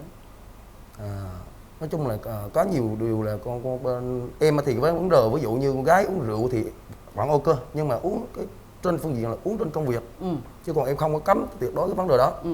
Nhưng mà còn con gái mà hút thuốc là em thấy em chạy luôn ạ. Có đâu gái gì hút thuốc lắm. Em thấy em chạy liền ạ. Chứ còn nói chung em ít có gọi là đòi hỏi cao lắm, không có đòi hỏi cao, quan trọng hợp tánh với nhau, mỗi người chiều một chút là được. Rồi ok. Rồi để tôi hỏi nhà gái coi sao nha. Hỏi hút thuốc không làm điếu. Hút thuốc không? Dạ em không có hút thuốc ạ. Không có đâu. Dạ. Anh hỏi chơi không có đâu. Em không thích điều gì ở đàn ông? Em không thích ở đàn ông là gia trưởng, hút thuốc, nhậu nhẹt, và tham gia các cái kiểu như là cá độ này kia là em không có thích. Rồi mấy đó không ai thích hết trơn á. Dạ. Em thích một mẫu hình lý tưởng như thế nào? Do là em cũng hạn chế về chiều cao cho nên mình hướng tới chiều cao, cho nên em mong muốn là bạn trai của em là cao, và có ngoại hình thì dễ nhìn, sống thì phải chân thành, biết đối nhân xử thế. Tại vì người ta nói là khi mà đứng trước một vấn đề nào đó, nếu như bạn biết cách xử lý thì bạn sẽ hoàn thành nó, dù nó không có được như mong muốn nhưng mà bạn sẽ xử lý hết sức của mình thì vấn đề nào nó cũng sẽ giải quyết được hầu như. Thì em mong muốn là như vậy. Và phải là quan trọng là phải trung tình. Rồi, quan trọng là trung tình. Dạ. Trung tình có dư. Bên đây có hút thuốc không? Có chị. Ngày mấy gói? Thì cũng hút nó gần gói. Trời ơi, gần một gói lận. Bỏ bớt đi em. Rồi hai người sẽ bàn cái việc đó. Bây giờ thì chúng ta trao đổi với nhau, hai bên đã nghe hết rồi đó. Chưa gặp nhau nhưng chúng ta biết cá tính của nhau, chúng ta biết những cái quá khứ của nhau luôn. Được hai gia đình góp ý nữa. Bây giờ mình mở rào cho hai bên giáp mặt với nhau. Đúng. Trò chuyện để hiểu nhau nhiều hơn. Đúng. Quyết định hay không, từ từ biết. Mở rào. Làm 3 lần nữa là bể.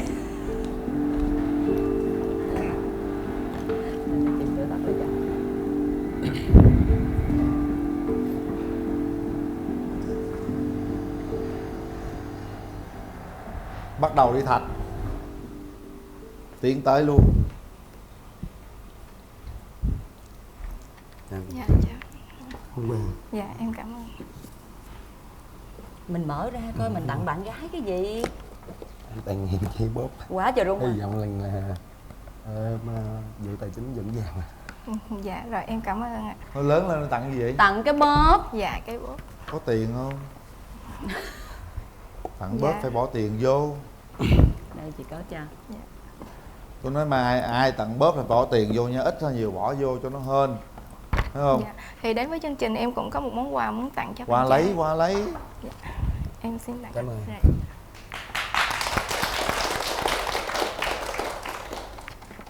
Rồi. Cái này anh coi tặng cái gì nè Thạch. Để tao mở cái bóp rồi. Gì đây nên mở giùm cho coi. Trời ơi hay quá. Một cái cuốn sách 100 điều tôi yêu ở bạn. Cố gắng có 100 điều người yêu nha. Đó. Tạo một cái 100 điều cho người bạn mình yêu. Rồi hai bạn hãy nói về cảm nhận khi gặp nhau như thế nào nè. Dạ. Thì anh Thạch thấy em như thế nào? Thì nói chung là nhìn em thì nó cũng dễ thương. Anh không biết nói gì sao, nói chung là hồi giờ sao cái môn đi anh dở lắm. Thì anh thấy cái mẫu hình lý tưởng của anh đó thì em thì đạt khoảng bao nhiêu phần trăm? Thì nó cũng giống như trong cái mong đợi của anh. Còn em nhìn anh như thế nào? Thì em thấy thì anh thì thân thiện nhưng mà có vẻ như là ngại đám đông. Không phải do do là gặp gái rung á chứ không phải gài đám đông. Đám đông anh cũng không có ngại lắm, nhưng mà do gặp gái nó rung. Nói chung thì đi đến chương trình này thì những cái vấn đề lúc nãy mà cái quá khứ của anh á thì cái đó em yên tâm. Thì đến đây ví dụ như em đã cho anh cơ hội và anh đã cho em đã cho anh cơ hội thì anh cũng cố gắng anh nắm giữ, và anh cũng đã muốn quên một cái người trước á, thì là mình phải dùng tình cảm nhiều hơn để mà dành cho cái người đến sau á. Thì tức là như bây giờ đây em cho anh cơ hội thì anh phải dành hết tình cảm dành cho em, và em đừng yên tâm là cái vấn đề cái người trước bây giờ cũng có gia đình rồi, quay lại với chồng con rồi. Hỏi vụ ghế đá, Chỉ còn cái ghế đá thì bây giờ đập thì cũng mới thì mình cưới mình đỡ đi. Ví dụ như dù cái ghế đá đó là nó kỷ niệm, nhưng mà có gì thì anh với em lại ngồi cũng được, có gì đâu. Em thì quan điểm của em ngay từ đầu em nói là em không ăn mài quá khứ, nhưng mà hiện tại cái ghế đá nó tồn tại đó nó sẽ nhắc nhở, tức là khi cái ghế đá mình nhìn ghế đá nó sẽ nhắc nhở đến những cái kỷ niệm của mình. Thì khi mình ngồi đó thì em không có kỷ niệm gì hết, nhưng mà em chỉ sợ là kỷ niệm của anh nó ùa về thôi. Thì thay vì vậy, ví dụ như cái ghế đá đó nếu như mà nó có rất là nhiều phương án xử lý, nó vẫn giữ ở đó và vẫn còn ở đó, nhưng mà thay vì ví dụ như mình giữ thì mình chuyển cho các cái nơi mà họ cần ghế đá. Cho anh đó. Chuyển gì Bà Phú Tài ví dụ như là như vậy thì nó sẽ hay hơn là mình phải cứ giữ như vậy. Tôi xin chia sẻ một kỷ niệm với hai bạn, câu chuyện về những cái lá thư từ quá khứ của ba mẹ tôi.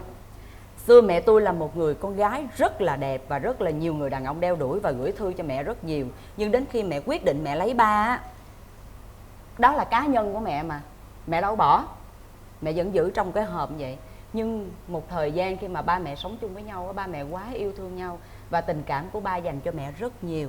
Và từ đó mẹ cảm thấy là mẹ cần phải dẹp bỏ cái này đi, và mẹ quyết định mẹ lấy ra mẹ đốt để ba đỡ buồn.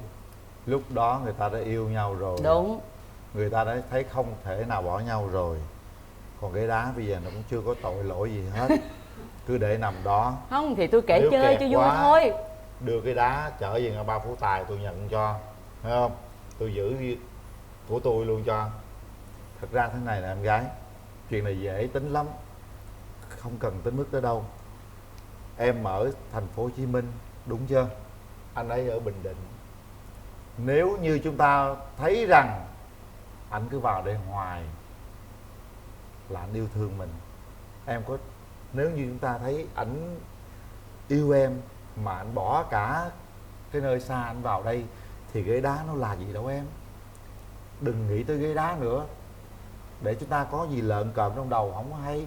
Mình mới quen nhau mà.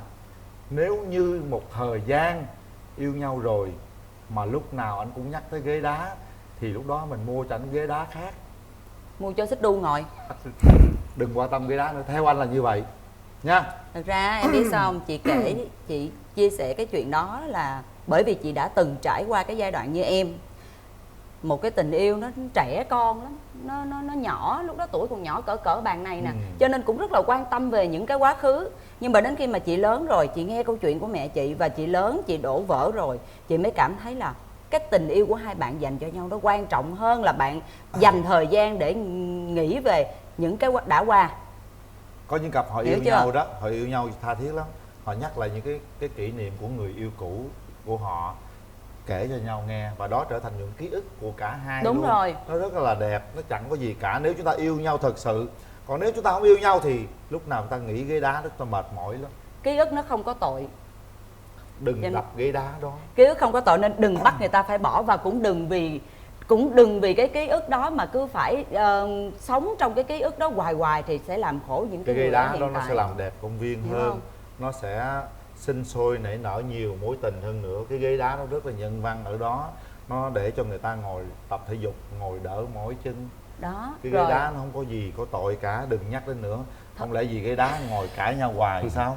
Thôi bỏ chuyện ghế đá qua một bên đi. Tự nhiên tôi thấy của tôi ngày xưa cho nên là thôi bây giờ mình vô câu chuyện, coi như ghế đá nó qua đi rồi, chuyện chúng ta có yêu nhau không cái đã. Đúng.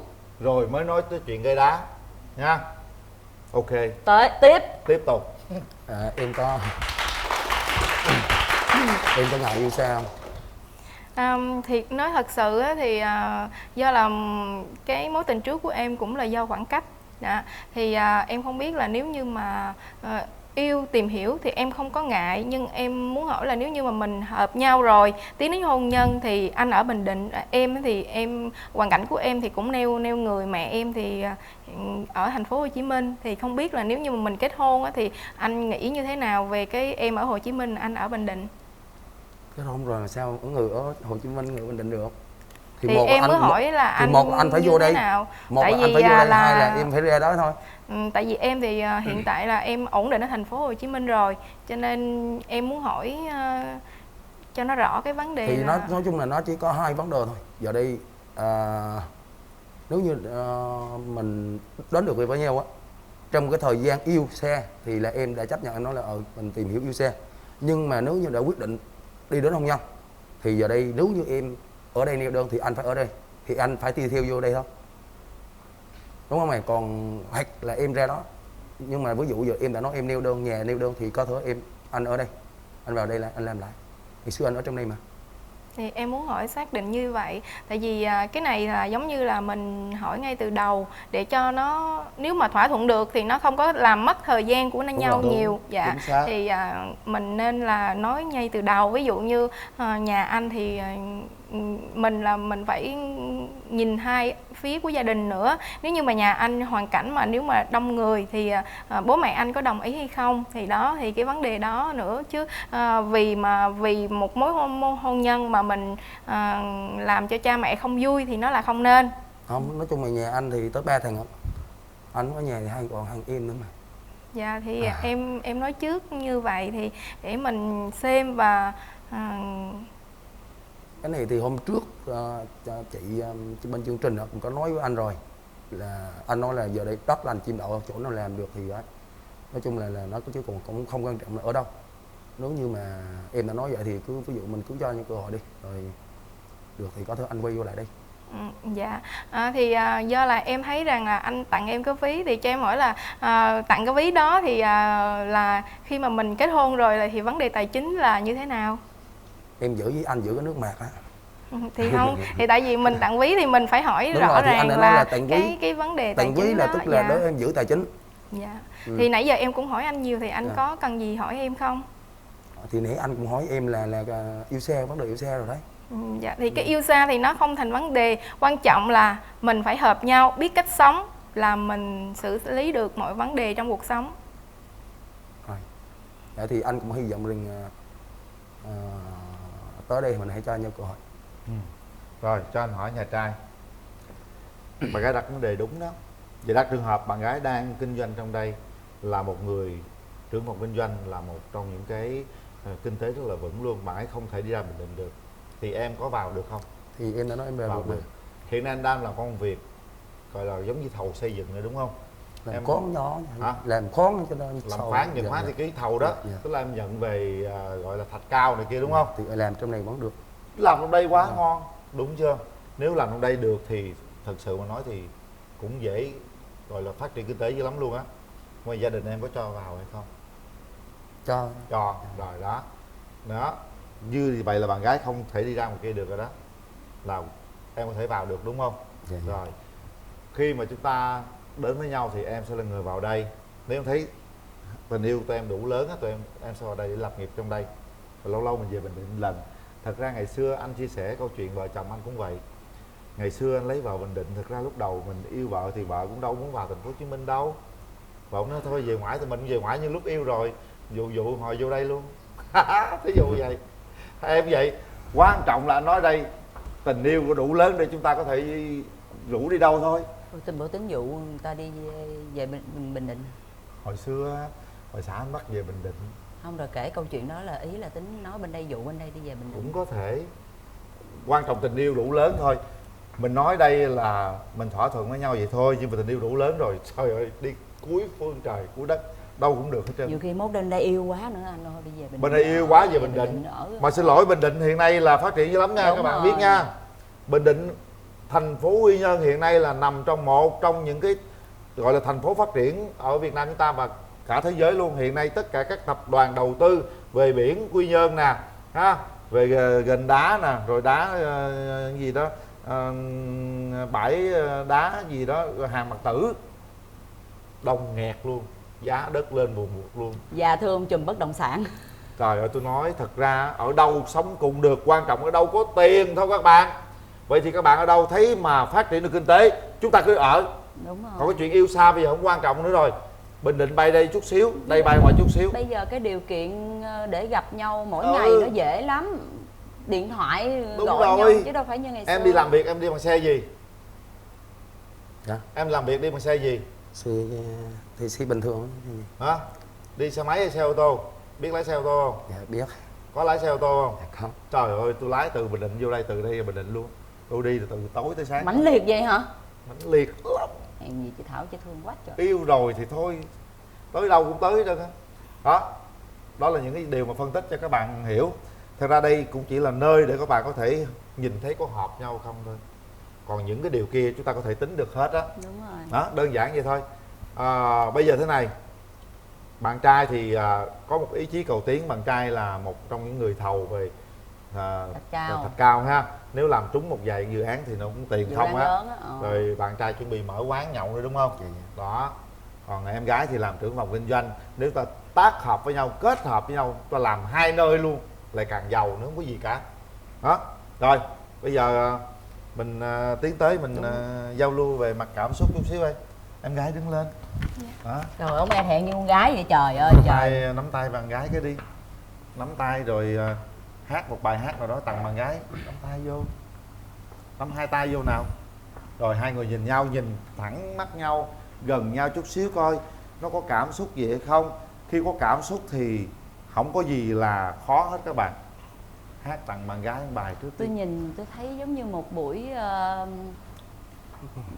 ra mắt vậy đó. Chàng trai là một bộ đồ vest rất lịch lãm, còn cô gái là một bộ dài rất là nền nã, hai như bạn cô dâu chú rể đấy. Hai bạn cũng hợp đấy. Nào hát tặng bạn gái bài đi. Đó, trước khi hát em tặng một chị là bạn gái một bài thơ của em. Đúng rồi. Bài thơ tặng bạn gái nhìn bạn gái Thất Vọng Tứ Tuyệt. Rồi. Gặp gỡ đôi ta buổi hẹn hò. Đúng rồi, nó rung mắt. Cái gì vậy? Mạnh mẽ lên nào. Từ từ nó bị rung. Thở mà còn chửi được mà sợ gì đó mà. Rung quá. Bình tĩnh đúng rồi. Thấy chị dằn chưa? Là thấy chị chịu rồi đó. Ừ đó. Em nói thôi em hát không thành rồi. Rồi, muốn làm cái gì làm. Phải chăng là duyên số anh và em có nợ nhau thôi. Cảm ơn ông trời kia đã cho đôi mình thương nhau lúc nào. Anh ơi thành đô ngựa xe. Không quên hết rồi. Nè, đàn trai như vậy là quá trời yếu rồi, nghe đàn gái nè. Mình đáp lại một bài. Đàn trai tôi hơi yếu tâm lý chút xíu. Dạ. Em xin hát một đoạn để tặng cho đàn trai cũng như quý khán giả cùng với hai MC. Nói chung là em hát thì cũng không hay lắm mà em hát một đoạn thôi ạ. Hát hay không bằng hay hát em. Dạ, dạ. Thắp nến đêm nay ấm áp trong tay của người yêu dấu xiết bao ngọt ngào, vu vơ mơ về một ngày của nhau, hạnh phúc lứa đôi tràn dâng. Hãy nói đi anh, tiếng nói con tim, để rồi khoảnh khắc ước mơ nhiệm màu, vu vơ mơ về một ngày của nhau, hạnh phúc lứa đôi tràn dâng. Em xin hát ạ. Rồi các bạn về chỗ ngồi thế nào? Thấy nhà gái người ta mạnh dạn không, mãnh liệt không? Để tay vào nút bấm đi Thạch. Phía sau. Tay trái đúng rồi. Ngồi đó luôn, ngồi giữa luôn à. Dựa vô.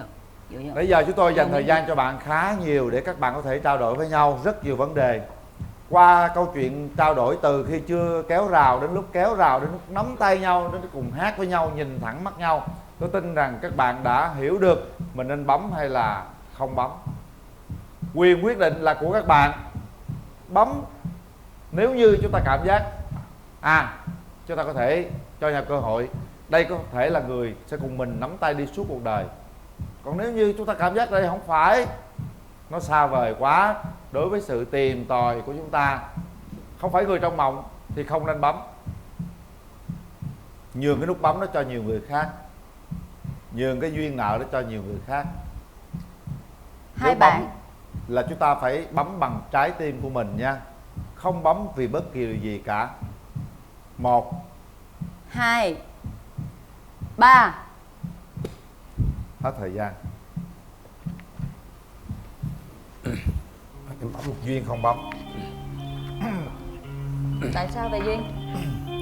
Dạ thì theo em nghĩ thì em không bấm là anh ấy không có quyết đoán được trong cái vấn đề gì hết.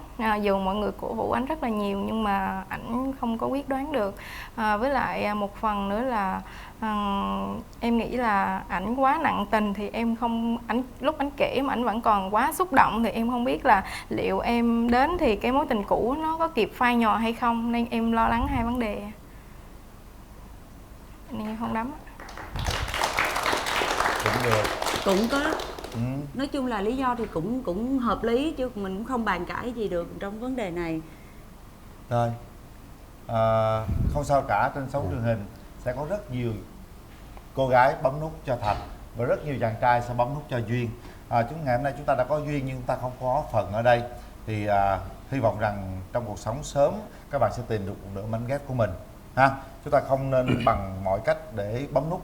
Chúng tôi luôn luôn khuyên các bạn như thế, bấm là phải đúng với suy nghĩ của mình chứ không phải lên truyền hình là bấm rồi thôi xuống là chia tay nhau, không phải như vậy. Và tôi rất trân trọng những cái gì các bạn thể hiện trên nút bấm của mình. Chúc các bạn sớm tìm một nửa mảnh ghép của mình nha. Rồi Thạch có muốn nói gì không? Dạ nói chung là em đến đây thì nói chung là cũng mong tìm được một nửa của mình, nhưng mà có thể rằng là duyên chưa hiếu. Thì đôi lúc biết đâu bây giờ trên chương trình là tụi em không đến được với nhau, nhưng mà có thể kết bạn trên Đúng Facebook rồi.